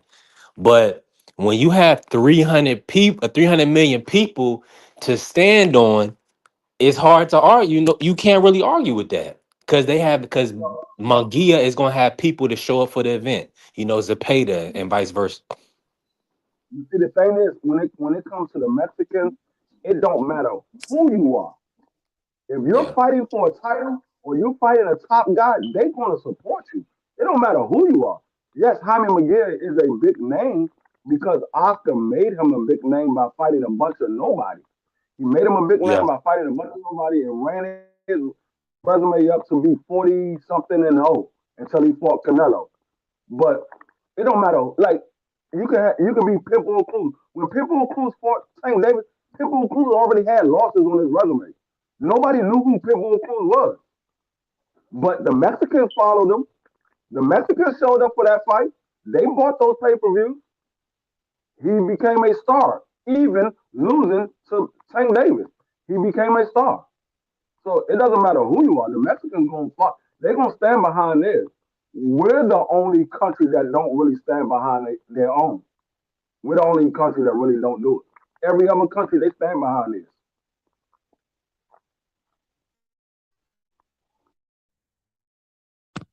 Nah, I agree, man. 100%. Like I say, I heard Jamal Charlo. He's supposed to get that fight, but I guess it fell through, or he pulled out, or something. Say he's not ready, or whatever the case may be. But WBC, they looked out for Jamal Charlo for whatever reason. Maybe it's because of the connection with Al Heyman. You know, a lot of favors do get done because a lot of these sanctioning bodies have relationship with these promotion companies. So favors do get done. You know, and that's the sad part about boxing. Like I'm gonna say this right here. I know somebody in the light heavyweight division. Y'all know Najee Lopez. I think he's ranked number 7 or something, maybe in the number 6. I'm sorry, the WBA. Now he belongs there. But there's another guy that's in the top 10 who shall remain nameless. I know this guy personally. He don't belong there.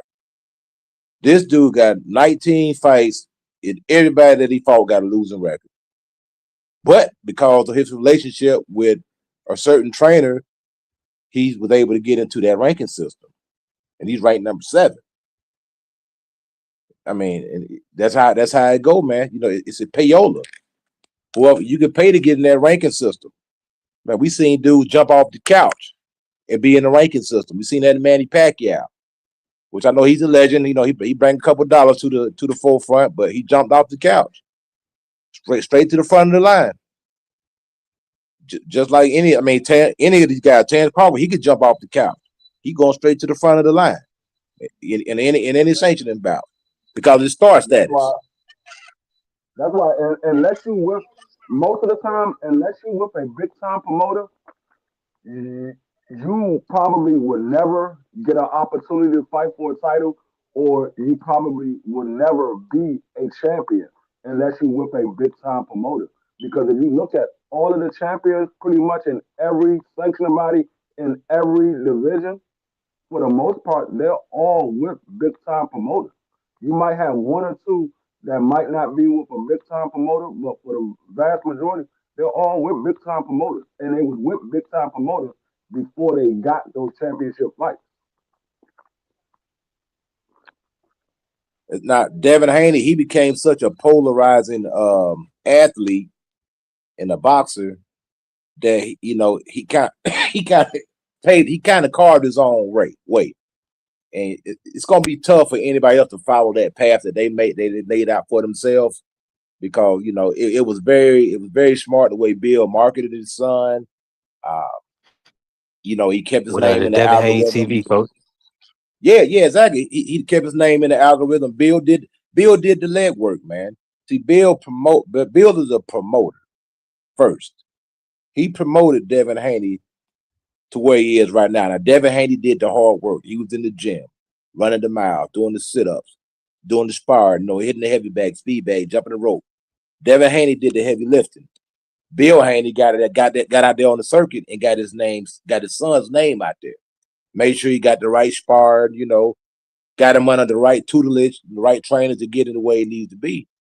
And they took the business of boxing by the horn and they made it, work for them. Now that's a hard road. But most fighters, like I say, most fighters are going to have to attach themselves to a big time promoter and have to lock themselves in for X amount of fights in order to climb that ladder till you get to a status where you can branch out on your own and that you don't need a big time promoter because now your name carries so much weight that hey, I can go over here, I can go over there. See, Devin Haney kind of did what Canelo did and what Floyd did. You know, Floyd stayed with Al Heyman, but Floyd didn't need the belt. He didn't need no sanctioning body. His name carried enough weight. Canelo Alvarez did the same thing. He over here with Matchroom, signed a big deal with them. Came to Al Heyman, signed a big deal with him. Came to Turkey Al Sheik, signed a big deal. So Canelo Alvarez, all his deals are big deals. You know, they were 9-figure deals, 100 million plus deals every time he signed it with somebody. You know what I mean? So Devin Haney, hey, shout out to him. He did his thing, man. Shout out to Bill, for getting this young man where he need to be, and now he's becoming a household name. You know, maybe he's becoming the villain. And you remember he came out as the Dream, right? He tried the good guy role, came out with the American flag, clean cut kid, That's low haircut, true. part on the side, good smile, no controversy, and the fans they didn't accept him because of his skin tone. And I'm gonna keep it 100. The man came out with the American flag, bro. How much more patriotic can you get than that? But they always talk about this patriotism. Where you had a young man who wanted to represent the country and represent an image that y'all say y'all like, then y'all rejected it. So he turned into the bad guy. Oh, not quote unquote bad guy. Now y'all hate the brother. Hey, it is what it is. Yeah. And let me just say this real quick, free. It's That's what it is, man. They say damn if you do, damn if you don't. But you can't deny the work. I'm just thankful that we're in a position now where, the work can speak for itself. So it's undeniable. Now, just getting over that Ryan hump, right? Getting it back, knocking Ryan off and moving on. That's really all Devin. I mean, he's literally solidified, right? At this point, he's like he said, he's chasing Mount Rushmore. He's chasing Mayweather. I'm pretty sure he wants to surpass Mayweather, right? As a competitor, it's no way he ran that many miles. There's no way he's done that much work, his body of work, to be less than any man. So that's just what it is. Shout out to Opulent pulling up. Shout out to BF in the building. We growing. Yeah, that 50 and 0, of course. AC. Why do you think Tio was crying when he lost? What did Tio say when he lost? Oh, well, now I can never be better than Mayweather. These dudes, that he's the standard. Mayweather is really the standard. So of course these dudes are aspiring to be better than Mayweather. Yeah, that's the goal. Now, do us as fans feel like it's not realistic? Some of us, but if it's your favorite fighter, you do. Because look at Shakur. If Blue Hustle come up here right now and he was honest with himself, he's gonna tell you, in my heart, I believe that Shakur can pass 51 and 0. Get to 51 and 0. Blue's gonna tell you that. If somebody, a Jerron Ennis fan is gonna tell you Jerron Ennis gonna be able to pass 51 and 0. They just believe that these guys are the elite fighters of today, and they're destined to, I mean, who can beat them? Tell me, coach gonna tell you anybody on any given night, but literally, for one, Shakur Stevenson, Devin Haney, Jerron Ennis, David Benavidez, these type of fighters, they literally will have to be separate from the sport, drinking, not focused, take you lightly. All those type of things are going to have to happen to get a win over these guys. These have been literally the best fighters in American boxing in the country for years now, right? Outside of the guys, that precede, came before them, like, Bud Crawford, Errol Spence, Mikey, like all of the other great American fighters that came right before this batch now. So it's no telling what the future holds, but I can tell you this. I'm thankful that Top Rank is with Dazn, because now I think that's going to be one less hindrance or one less avenue that people can move around. It's going to be it's lowering the size of the street. I feel like Matchroom is going to have to work with Top Rank, or will work with Top Rank, and vice versa. So we in a good spot. I, I, I, I hear what you said, and I think some of these guys could be 50-0, 51-0. If they really wanted to, they could be. But the thing is, at what level of opponents? Like Floyd Mayweather, he fought everybody. There's only probably three people that Floyd didn't fight that people wanted to see if Floyd would have won that fight, and that was Paul Williams, Costa Zoo, and what's my guy, Winky Wright. Those are the only three guys that Floyd didn't fight that people say I wonder if Floyd would have won that fight if he would have took that fight, or if they would have made that fight where he had won that fight. But he fought everybody else. These guys, yes, they win in fights, but at what level of opponent? So even if they do go 50-0 or 51-0, they still wouldn't be on Floyd level because the level of opponents that they're fighting is garbage. They might fight one or two top level guys. Everybody else is mediocre at best. But At best. the thing about it, Floyd turned into a businessman. And if you guys, y'all boxing historians, y'all familiar with the Black Murderers Row. You know what I mean? And that's sometimes, the money man is going to avoid that Black Murderers Row because those guys were the tough fights. Those were the high risk, low reward fights. And a lot of them guys, even some of my favorite fighters, avoided those type of fights, from the Jack Johnsons to the Joe Lewises, because they avoided those guys, man, because back in Jack Johnson's day, them dudes fighting 40, 50 rounds, bro, in the sun. Crazy work. Now, Floyd turned into Money Mayweather. He started fighting not just names, but he started fighting countries. So yeah, you're gonna avoid guys like Vernon Forrest. You're gonna avoid guys like Winky Wright, which are a lot bigger than Floyd, I might add also. So that would have been, asking Floyd, to go up to 154 pounds and fight a much bigger man. So I don't really fault Floyd for not fighting Winky Wright just because Winky was a big guy. But Winky was coming down from 200 pounds, fighting at 154 pounds. Say the Money Mayweather was only fought 11 fights. He was Pretty Boy all the way up until he became Money Mayweather. That was only for 11 fights. Yeah, but he was a little guy. Ford's a little guy though.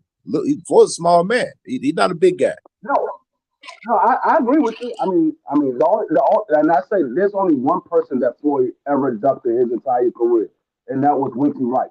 And the only reason why I said that is because Floyd called out Winky Wright, and Winky agreed. Floyd gave him a catch weight and a rehydration clause. Winky agreed, and then all of a sudden the fight went away. So that's the only fighter. I didn't know that. I didn't know that. Yeah, that's the only fighter that I say Floyd. Everybody else, like Paul Williams, even tell you that was offered to me or Floyd. Costa Zoo fought Ricky Hatton and lost, and then retired after that. So people said they wanted to see Floyd fight Costa Zoo. Well, Floyd wanted to fight Costa Zoo years before that fight was actually offered to Floyd. But when they did offer to Floyd, Costa Zoo fought Ricky Hatton, and then he lost. So I mean, like I said, I hear what people say about Floyd, but you got to give Floyd his props. The man, he fought 23 world champions, and and he did what he did. And people say, oh, he picked and choose. Yeah, but the guys that he picked were still better than some of these guys at their best. They still better than some of these guys at their best.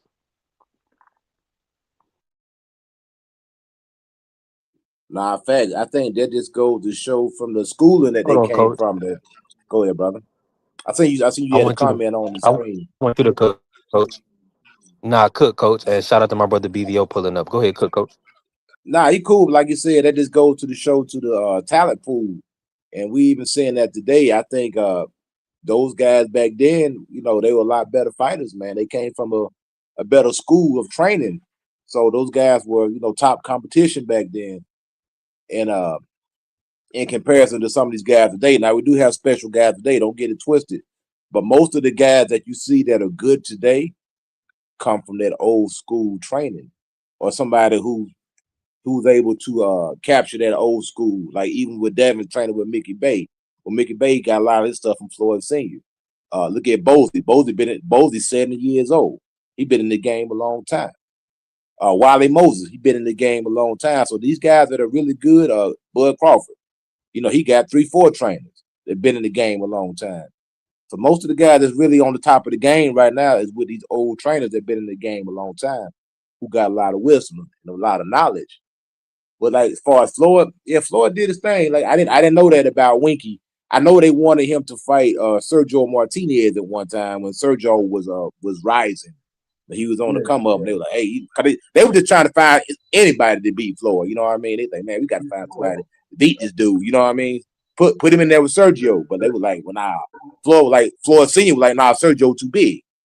Same thing. Even Bernard Hopkins at one time was trying to fight Floyd Mayweather. Floyd Senior shut that down ASAP. He said, "No, Bernard too big. We ain't fighting him." Those guys probably were too big for Floyd to keep it 100. You know what I mean? Sergio was a pretty big guy, and of course Bernard was freaking middleweight champion, and he said he'll do whatever it take to fight Floyd, and they shut that down ASAP. So they were trying to just find somebody to knock Floyd off that pedestal. You know what I'm saying? If he would have hung around long enough, he would have got knocked off his pedestal. So hey, he hung it up. He went out on his own terms, and he kept that 0. Now I don't agree with that last fight that made him 50. Well, not Berto, but Conor McGregor. Technically, yeah, it was a win, but I mean, you fought a guy with no professional fight, and you count it as a win. So it is what it is. I say Floyd Mayweather's 49-0. I don't count Carter Ben the same way I don't count Tyson Fury versus what's the guy from the UFC, and I don't count Ngannou. yeah. Hey, but Ngannou almost beat Tyson Fury though. He almost beat him. But I don't count Francis Ngannou for Tyson Fury or AJ. So like I said, I don't count Conor McGregor for Floyd. That man is 49-0 to me. He ain't no 50-0. And he's not gonna sit here. And it's the same way like what Usyk is doing right now. I'm not counting this fight for Usyk. He's fighting a guy that's 1-0. His last fight in the pro boxing was 9 years ago. Fought one guy, and it was 9 years ago. You think I'm gonna count that as a real fight? No, this is a daggone exhibition fight. Usyk gonna go in there and beat this boy half the leg.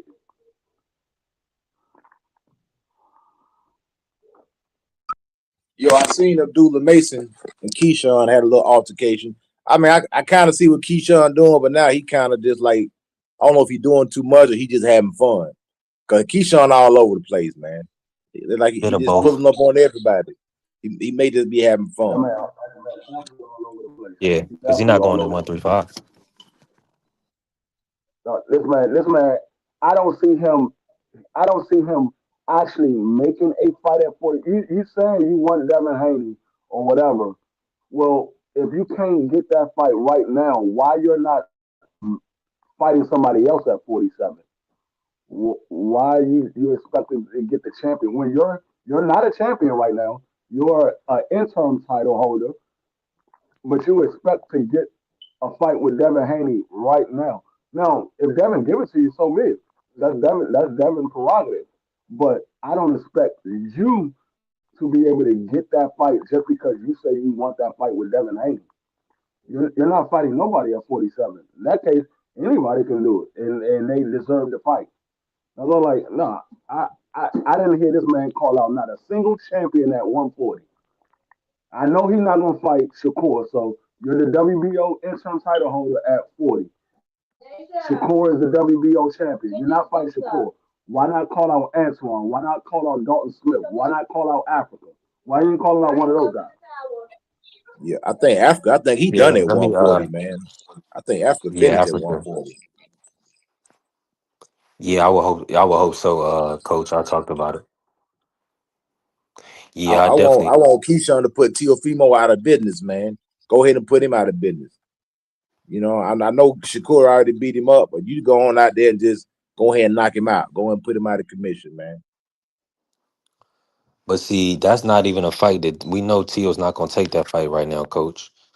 The only person I can see at 147 is in a position that would fight Keyshawn Davis is Brian Norman Jr.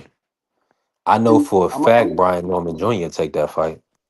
And see that's the that's a, fight Keyshawn could do to get maybe like an interim and then fight Devin after that. So that's what Keyshawn is going. I think that's the best route for to chase down Devin. that's another reason why I don't respect Keyshawn right now with all this call out because he was saying he want the Tio fight. When you was the WBO champion at 135, you could have fought Tio right away. Instead of you losing your belt on the scale, you could have just said, okay, I'm the champion. Let me move up and fight Tio. Let me move up, fight Tio for the title. That's the fight that I really want. I want Tio. Keyshawn did call out Tio, but Shakur kind of jumped in front of that fight. And because now Shakur is even talking about going back down to 135. So it's interesting. So neither one of these guys Shakur may occupy both weight classes. People keep saying that, which is fine. I don't see anybody that should move him off his title with 140. But if you're gonna occupy both weight, we need unifications. Let me ask you this, Coach. What's your thoughts on Shakur going down to fight Raymond Mortaia for at 135? Do you like that fight? He's a champion, so I don't see anything wrong with it. I mean, he just beat didn't he just beat my man Andy Cruz? Yeah, yeah. Now, He now edged the decision if by he like the seven full five. champion or he a regular champion? They got so many belts, I get it confused, man. Yeah, he's a full IBF champion at 135. I He mean, won yes, an that's what I'm interim. saying. He won an interim versus Yeah, Zaira Belayev, and it was elevated. anything other than chasing undisputed will be uncivilized.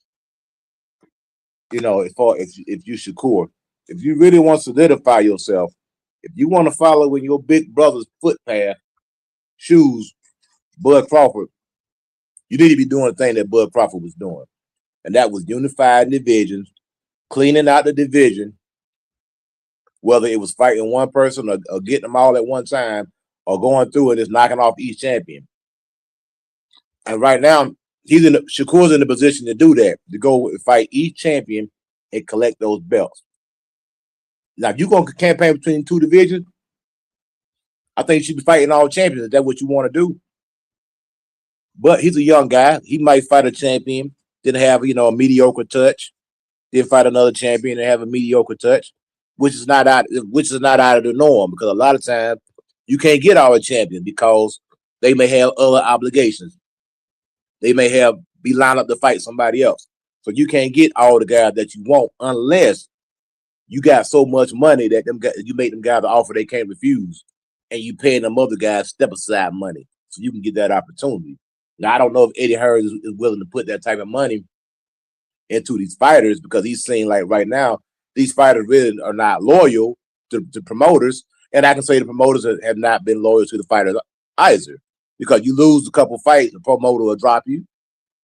So I think the relationship between promoters and fighters now is real fragile, and these promoters are really watching, and they're not trusting these fighters like they used to.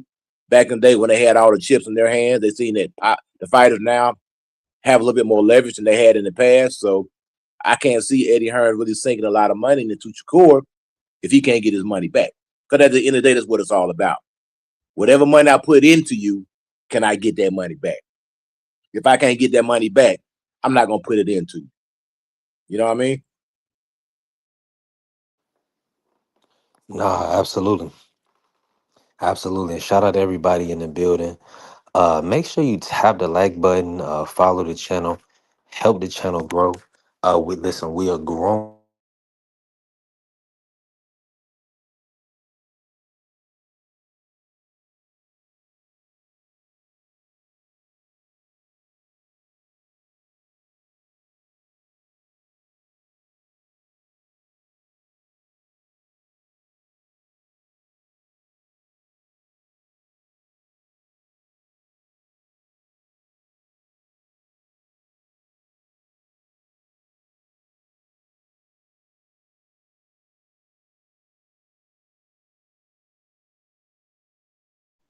Oh, Hold on, my apologies. You can hear me, Coach? Yeah, yeah, you I can back hear in you. business, man. Oh, okay. All right. Once listen, join hey, listen, everybody that's joining membership, I appreciate you. Join the membership. I'm gonna drop the link for you so you can come in, get my phone number. I'm dropping the link in a members only chat right now. I'm also gonna put it on the members Discord. So that way, so I do have a Discord I'm setting up. It's gonna be called Universal Business Group. And this is just a network that I'm putting together, just of business professionals, people and my members and business professionals. We can kind of gather together. You can have other people in different fields. I'm meeting a lot of women on TikTok, a lot of beautiful women on TikTok. So we doing some good things. I need people around me that kind of see the vision uh, and understand where we at right now. This is grassroots. So anything we do now is has to be value add, time value add, even the relationships that we building, just as far as a platform, right? So if you around, if you coming around, if you kicking it, if you on a platform, you need to be a member. You need to be showing that you're gonna support and move forward with us. And if you can't join the membership some way, you in another country, bless the PayPal, bless the Zelle, do something make sure that we locked in because we've been growing. We about to touch a year April 15th. So B3, me, Brad, we got to get to the money. um we have to. It's mandatory. I didn't leave corporate America not to get to it. So we got to have certain things in place to ensure we got the right people around so we can get the right result, right? Now, everybody's not going to want to see us do well, so they don't need to be around us. Um, that's just what it is. Carrier said B3 moving very aggressive. I have to. It's mandatory because at the end of the day, a lot of people are wolves in sheep's clothing. And what they'll do is they'll act friendly, but they really they'll backbite you. So why not just cut out the middleman? And everybody, like, if we only get 5,000 people, right, to ever subscribe, or if we only get, I mean, that'd be fine. But at the end of the day, everybody that hit the panel is going to be want to see the channel do well, want to see the channel do 10,000, want to see the channel do 20,000, right? So it's just a mentality. Now, the block list is going to be heavy. My TikTok block list is real heavy because it's a lot of people that have negative energy. And to be honest with you, when you working like we working, I don't got time for it. So if you have a wrench, if you have an active wrench, if somebody is not on code, Carrie, you've done it before. What you've done? Block them, mute them, get them out of here because we working. I look at this as a business. This is my business. This is my brand. But it's also somewhat of like a show. We do it 5 days a week. So in that sense, we have to have the right audio. Uh, and we want to be pushing the right message, which is when we building a community and a network, it has to make sense. So we got to make it make sense. Now, I'm going to be doing other things on the back end to bring the best content and just to keep developing in all fields and walks of life. So that way, and showing up for the people, being consistent. This is the year of consistency for us and for me and for everything I'm doing. So I'm just going to be consistently showing up, and that's what it is. Now, let me appreciate y'all. I appreciate you, T Mac, pulling up. ACC, I'm moving very aggressive. I have to, though. You have to. Um, because there's no reason not to. There's no reason not to. Listen, we working. It's so, and let me just say this. Some people ain't gonna like it. It's so many other platforms, it's so many other places you can hang out. Um, go there. If you don't like the message, You know what I'm saying? If you don't want to see me do well, just go there. Don't be around. You can do so many other things every day. You know what I'm saying? Do not be around me. Shout out, look at shout out to TD who joined the membership today. Shout out to Cam, you know what I'm saying, who joined the membership today. I mean, excuse me, the sent the bless the super thanks today. Shout out to Dr. Cam. You see, these the type of people that I need around me. Real, genuine people that understand that listen, I leaped out on faith and left my employer. I didn't get a paycheck for 10 months. So right now, I'm even in a position where I'm potentially filing bankruptcy to waive all my previous debt. So that way, everything we make on the channel and everything I'm making from TikTok is mine moving forward, right? I'm still gonna be able to keep my home. I can still keep my vehicle, but not having a paycheck for 10, 11 months, I was doing DoorDash 7 days a week. So when I say these things, and some of y'all have known these things, when I say these type of things, it's like, oh, B3, you need to go fund me, or B3, you need this, that, and the third, whatever, whoop whoop. Yeah, I do. But that's just a part of life, man. You have ups and downs, you have, things you have to kind of overcome. But at the end of the day, you gotta kind of ensure that you putting yourself in a position to make sure that your future is, solidified. So I look at it as like a situation where I can kind of be up from under my past, right, and move into a productive future. So that's all I'm doing. So I just got to be open and honest with my people, and let y'all know what it is. So it's never anything personal. I'm definitely not trying to act like I'm an island unto myself or doing anything. What I would say, I understand the landscape, right? And I understand what I'm asking of the people, and the people that's around just have to know what the situation is, right? So that's just what it is. So if y'all understand that, man, join the membership, bless the Cash App, bless the Zelle, bless the PayPal, whatever you can do. Um, so that way we can just keep the channel growing and keep me creating content on a regular basis. But if not, you know, it's so many places you can be. You feel me? Shout out to my brother Prize Fighter pulling up too. So yeah, so definitely join the membership and look out when you can. And we're gonna keep building. And we just gonna take everything one day at a time. Now, let me bring in Juan. Juan Claudio, man. Talk to me, bro. How you feeling? Give me a quick minute, my phone, G. Okay. Okay. Yeah, Juan is probably moving around working. But outside of all of that, man, I know that was a lot and that was heavy. Now, and it's been a heavy day.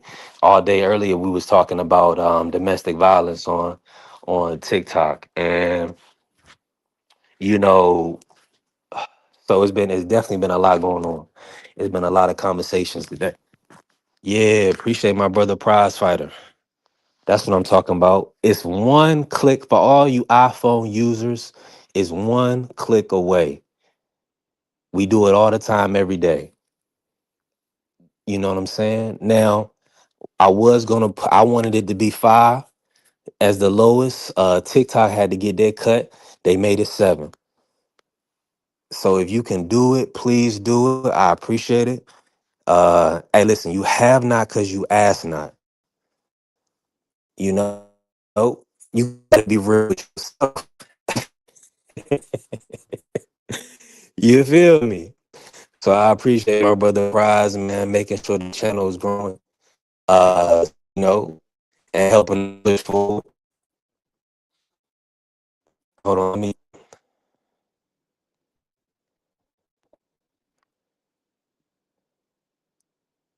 Okay, yeah, there we go. There we go, right there. We're gonna get back to boxing in a second. We kind of just gotta sit in this moment because that was a lot. Because that was a lot. I appreciate my brother Prize and AC said I'm business oriented. 1000%. I had to 1000%. What I had to do is, well, I graduated from ODU with a degree in finance and another degree in business analytics, right? Now, so I've definitely gone through, and then of course I went to the Belt College of Business for at UNC Charlotte right out of high school. So yeah, so that's pretty much what it is. But what I did, what I reason why I wanted to start my channel is because what I realized is like 7 years ago, I just started watching boxing so much. I just fell in love, re in love with the sport.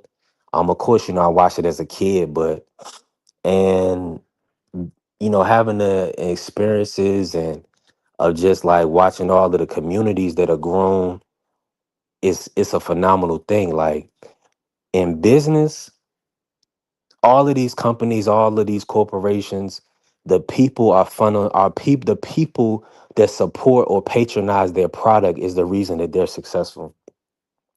So now as an individual entity, what can you produce, from yourself? Like as an individual, what can you put to the marketplace, right? So some people will have capital and they can purchase merchandise and recreate it and then put it to the marketplace and make money. So essentially that's what I'm doing as far as content creation, right?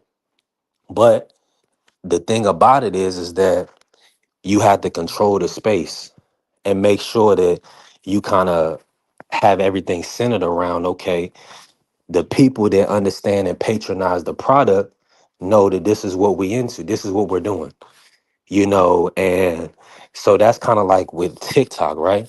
With TikTok, I'm building a network and engagement community. So that way people kind of come in the room, they'll gift, right? So gifting on TikTok is a little different. So they can send they send as small as 1 cent denominations. So it goes from 1 cent all the way up to like $600. Now, and it's called gifting, right? Now, the concept is this.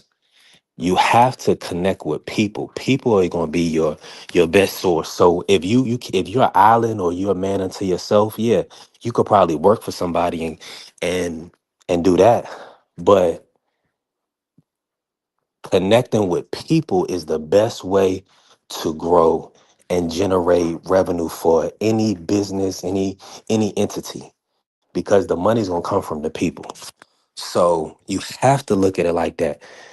So that's why we're going to have the Discord network for the Universal Business Group. I have it right now. I'm gonna start, sending it to everybody over time. And I have some other business professionals and ladies and from that I'm going to be incorporating with us as well. And now that we're going to hit a year, April 15th. I'm just so thankful for where we've gotten to this point. So, y'all, in December, I had 800 TikTok followers. In December, I had 800. We're working on 5,800 right now. So that's almost 5,000 in 3 months.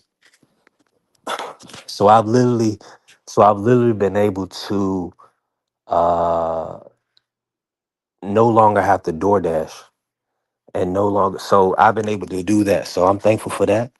And we just got to keep growing. So I'm thankful for everybody to hit the membership and support. And hey, the race is not for the swiftest, but for those that endure to the end. You. Juan Claudio, man, make sure I follow Yeah, Justin as Juan. Talk to me, Juan. that was nice right there. Be triple. No, that's a fact. No, that's a fact. I was just listening. That was a good thing. That was What's good real with y'all? spill right there. What's up with y'all? Not much. What's good with you, Oh, B? man. You alright? Hey, what you got going on, bro? Hey, appreciate the color in the chat, AC. Thank you, man. Thank you, bro. Appreciate you, Listen, Carrier. yeah, I'm not. Trust me. Hey, if I ever ask, it's because we growing. Now, also before we get back to boxing, I did start a concept, and a lot of the people that's really what kicked it off. I started the Make a Million campaign on TikTok. You know what I'm Hmm. saying? My community understands and knows that they are going to make a millionaire, literally building somebody from nothing to something.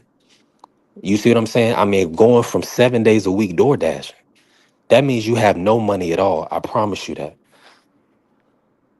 So, so I'm just trying to tell you. So at the end of the day, I'm thankful and I'm blessed, bro. I'm thankful, I'm blessed, and I feel a lot of genuine love around me. So that's how I have to keep it. So when I'm creating an ecosystem, that's I have to create it to benefit those who are with me. You see what I'm saying? Because what'll Sure. happen is, so let me tell y'all another thing. So, and I said the wolf in sheep's clothing, right? A guy came around, kind of acting like he was cool, whoop de whoop on TikTok, right?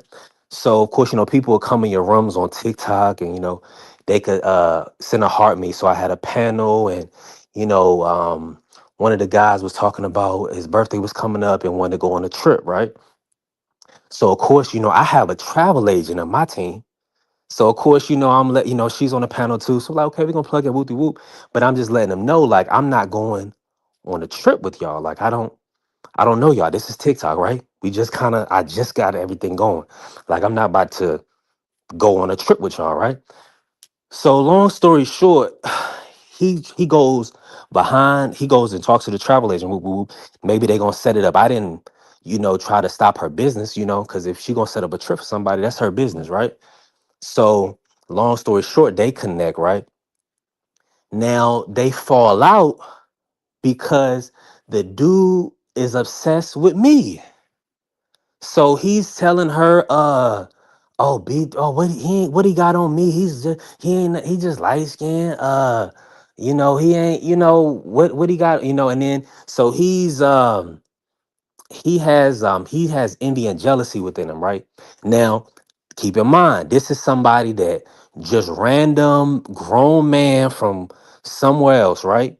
Who tried to come across as cool, but at the end of the day, he was like, he don't have his stuff in order, so he's envy and jealous because somebody else may be, attracted to me or whatever the case may be. If the shorty is on me, she on me, then I mean, as a man, you kind of just got to do your own thing. This is a weird situation, right?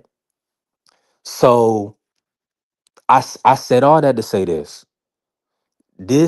That's why I'm extremely, now we're gonna have new people coming around, and that's cool. Like, we're gonna build, we're gonna do the show, and it's gonna be prosperous. But for the people that are coming in contact with us on like a behind the scenes, or pushing the content forward, pushing the channel forward, we gotta ensure that they're really with us.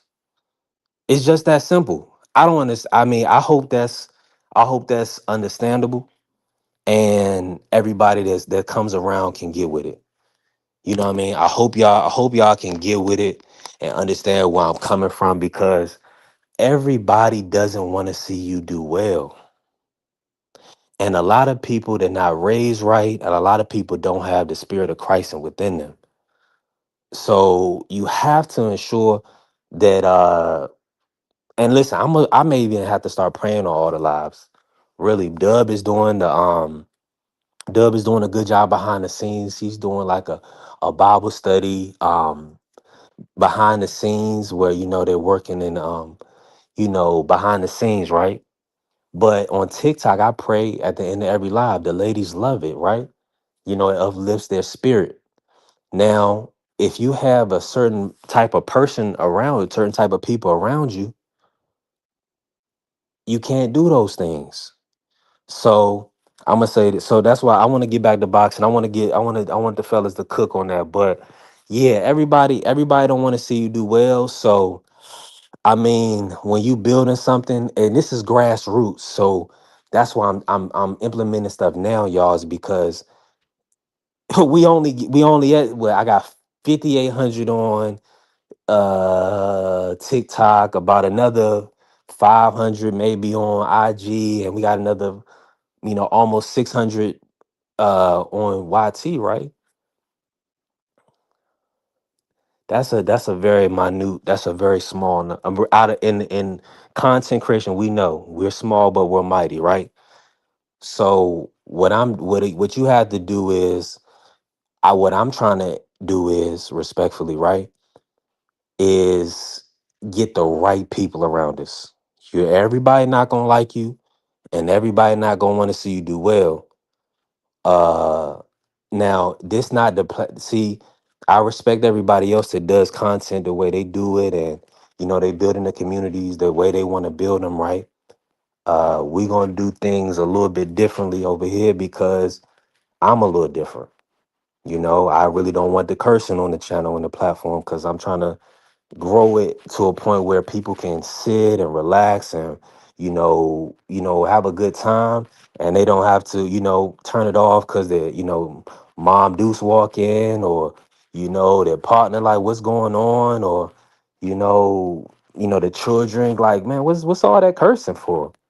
uh and I have to turn it off. People will have to click off. um that's just what it is. So I'm building, I'm building, I'm growing, I'm working.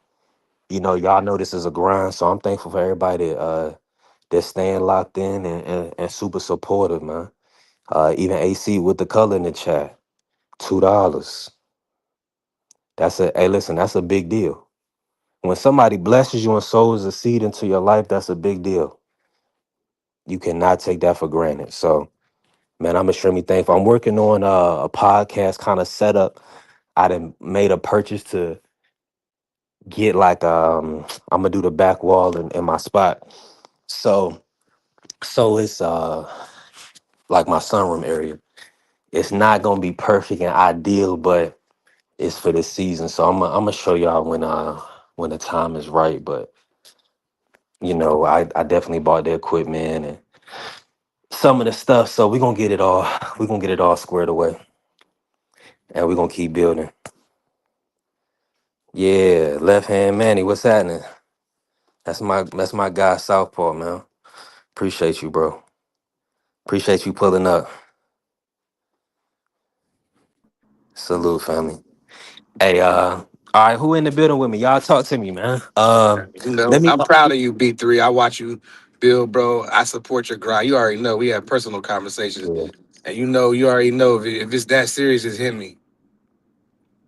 And if I right. got Come it, you on, bro. got it. If I don't got it, I'm gonna tell you I ain't got it. Liquid. You know what I mean? But if Right. like $6.99 or whatever it is, $20 chat, super chat here, whatever. That's nothing to me because it's a big it's going to a greater cause.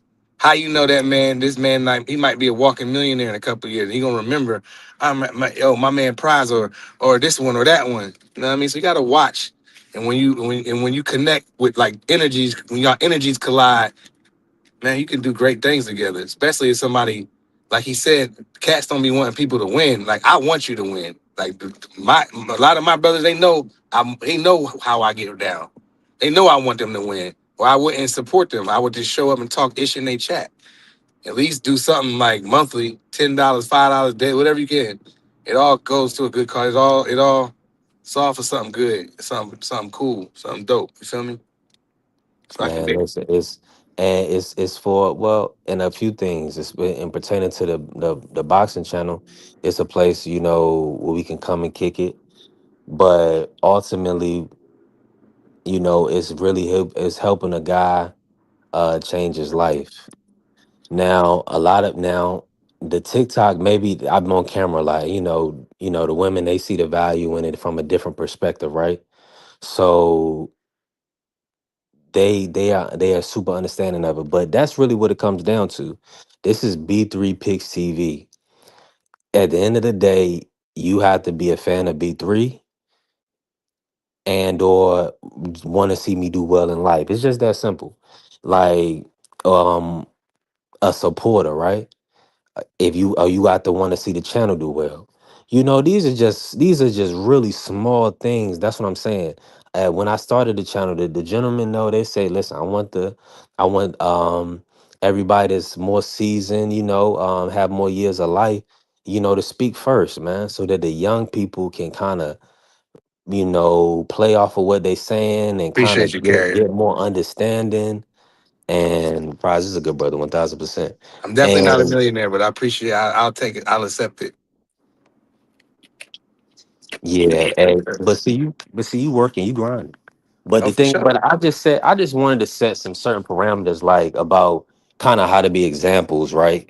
Prize, and Yeah, talking how we're supposed to talk. Like even like I don't read like a BVO or like a scholar. Like these brothers is reading. These brothers are very astute. Now, but I'm just going to ensure that I'm not using profane language, right? That's just a small thing. You see what I'm saying? And that way, and that's a respectful thing. Another thing is, uh, kind of listening when people speak. That's a small thing.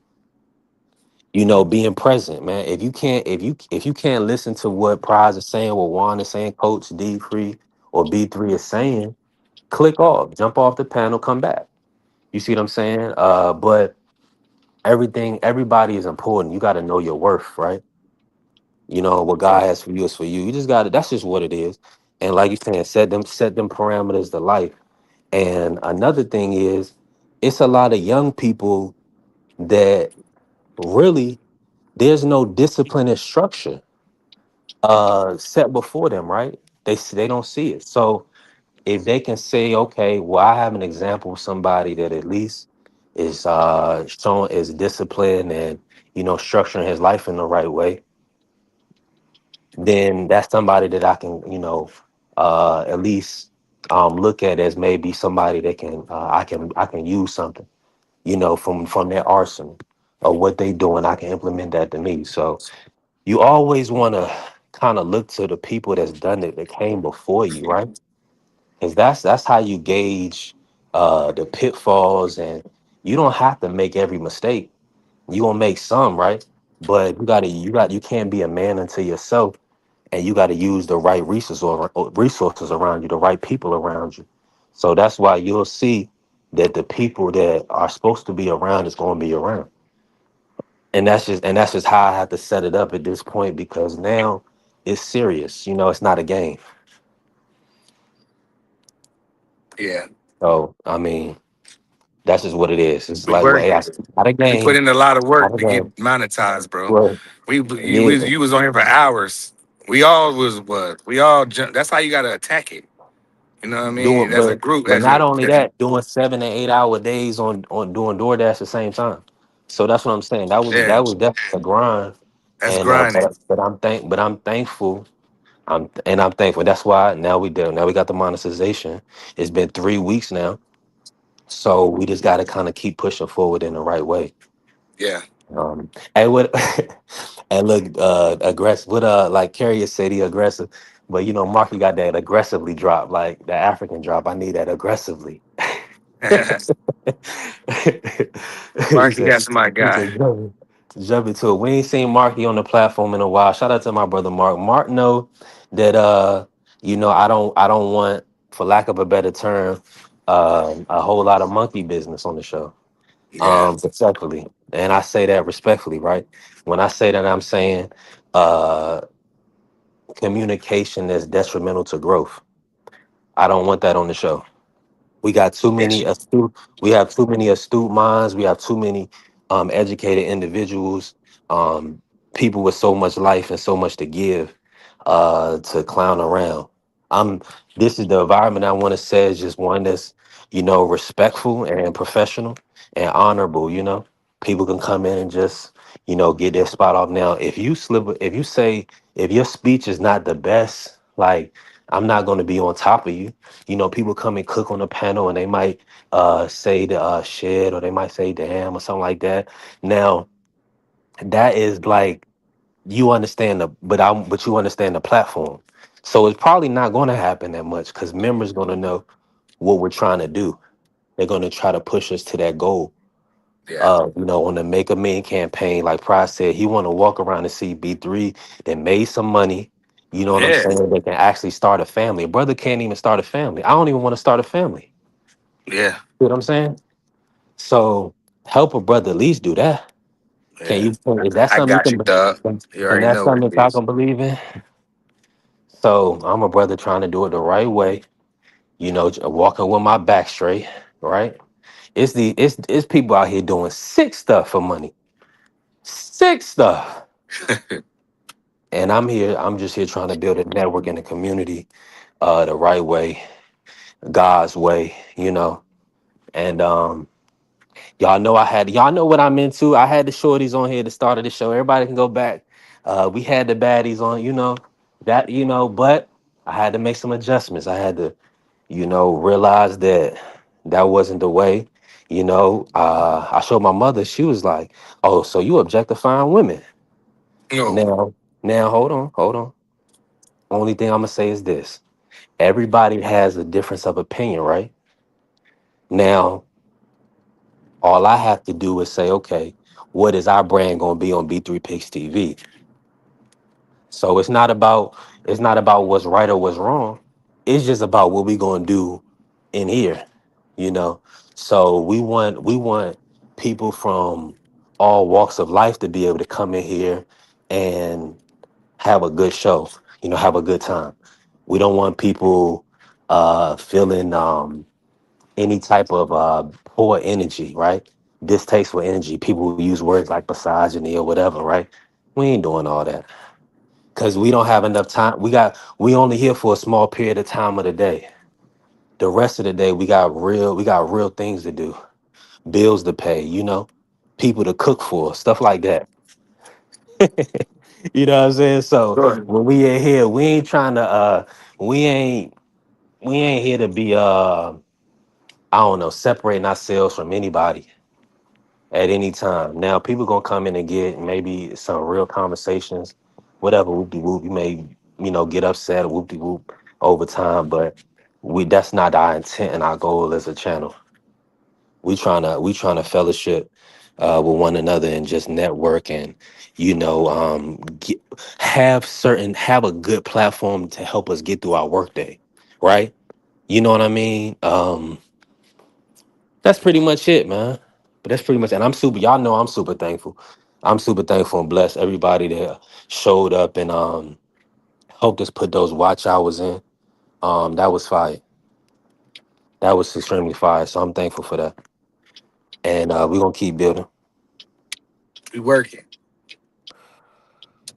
Yeah, man. I know, Dank, yeah. Ma, I showed her, I was like, "Ma, what you think about this?" She was like, "Dang, like, but I mean, you know, we're gonna do some different things, dang, over time. I like it's some things we gonna do, but we're gonna have to have our own models, right? So we're gonna do things the right way. Yeah. We're gonna definitely do things the right way for sure. Hey, I Definitely. appreciate you, Manny. Appreciate you, man. He said be you and keep being you. B3. Don't change your character for no one, man. Listen, thank you for that, bro. I'm definitely trying my best. Yeah. Yeah, man. Well, you gotta get a woman's perspective sometimes, you know? You think Mhm. because at the end of the day, we can't be in here like, let's say for instance, uh maybe Dr. Cam might see it a certain way. She may not say anything because she's not people that um everybody's not in a position to tell you what to do and what not to do. So you need to show somebody that's going to be objective, right? Now, because she could, I mean, so all I say that to say is yes, because you have to gauge or put things to people that they're not just going to be a yes person, say, ah, okay, I see what you're doing. Now, of course, I'm happy with it. I want to do it. You see what I'm saying? You need somebody, and Prize, so he like, okay, he want to see it. We want to do it. And Dank, he want to see it. We want to do it. But can Free is in the car with his wife. Does she want to see that? No, absolutely not. So if Free or BVO or Coach Eddie or Juan Prize had to lead a platform because of something not showed. That's an issue. So yeah, we can't do that. We can't have that type of stuff on the platform. Nah, I Yeah, agree. I respect it. You gotta respect it. Yep. yeah, yeah. We're I not doing respect it. that. Whatever your rules on your channel is your rules. You might not want to cuss on your channel. Like BBL, I used to cuss up a storm, and BBL was like, "Yo, Prize, you got, you know." And then even my grandpa was like, "Yo, y'all sound crazy. Y'all cuss too much." You know, and Hmm. then hanging around him for all them years, I barely cuss. But it depends what kind of mood I'm in. But pardon me, but I feel you. I don't really do all that cursing online anyway, because it don't sound good on the replay when you cussing each other out the whole time. Sometimes niggas has falling outs, but it is what it is. But at the end of the day, you know, Yeah. No, keep it. everybody. That's Yeah, right. Like I good, say, coach. like 'cause I'm a ordained minister. I'm like I'm just gonna reveal that a lot of you guys didn't know that, so I have to carry myself in a certain way.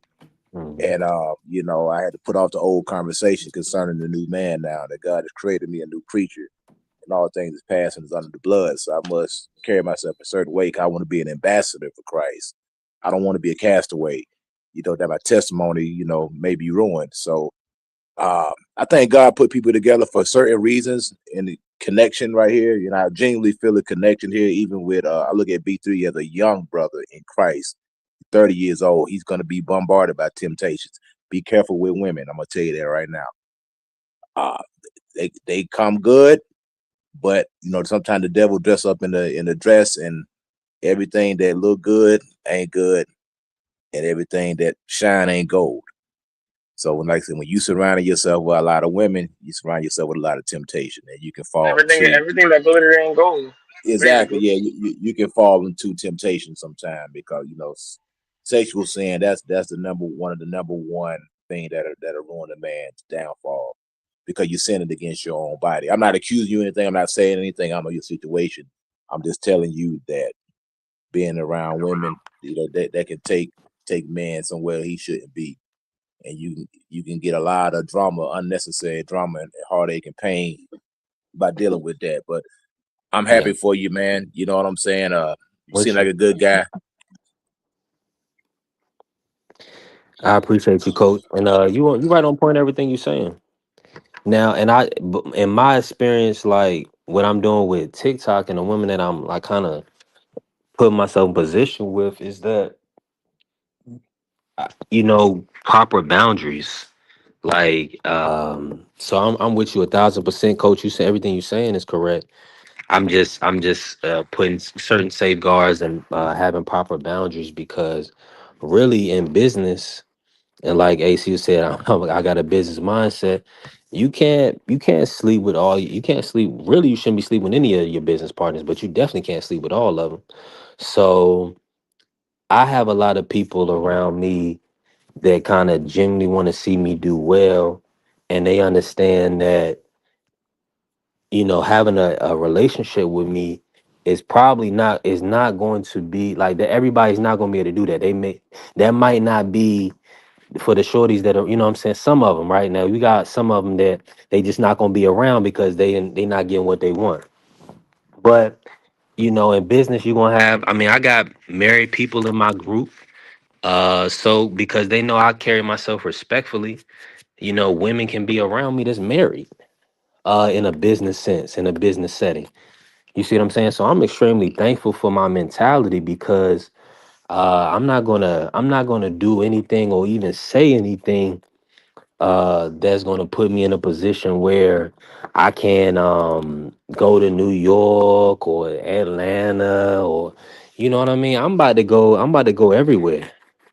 So I'm not about to I'm never gonna do anything Well, like that. But if you ever just keeping come the to right Atlanta, mentality. make sure that you holler at me. I know you gave me your number. I'm gonna Of give you my course. contact information. You know what I'm saying? You gotta make sure you come by my gym, man. You know what I mean? I So will. if you ever touch down in Hartsfield or whatever, just holler at me. Say, hey, coach, I'm gonna be Atlanta, blah blah blah. Can you pick me up from the airport or whatever? I come get you. Appreciate you, coach. Yeah, man. Yeah, I'm definitely gonna be in Atlanta at some point. I gotta see exactly when. We working on some things. Yeah, we definitely working on some things. Um, I mean, we 215 in. Man, I don't even know where we go from here, man. Let me say this. Let me say this real quick. Cause since I was so honest and real on this live, right? So I'm just gonna give you everybody the breakdown and we're gonna go ahead and close the show out. I am gonna pray and close the show out, right? Now, I have to file my taxes.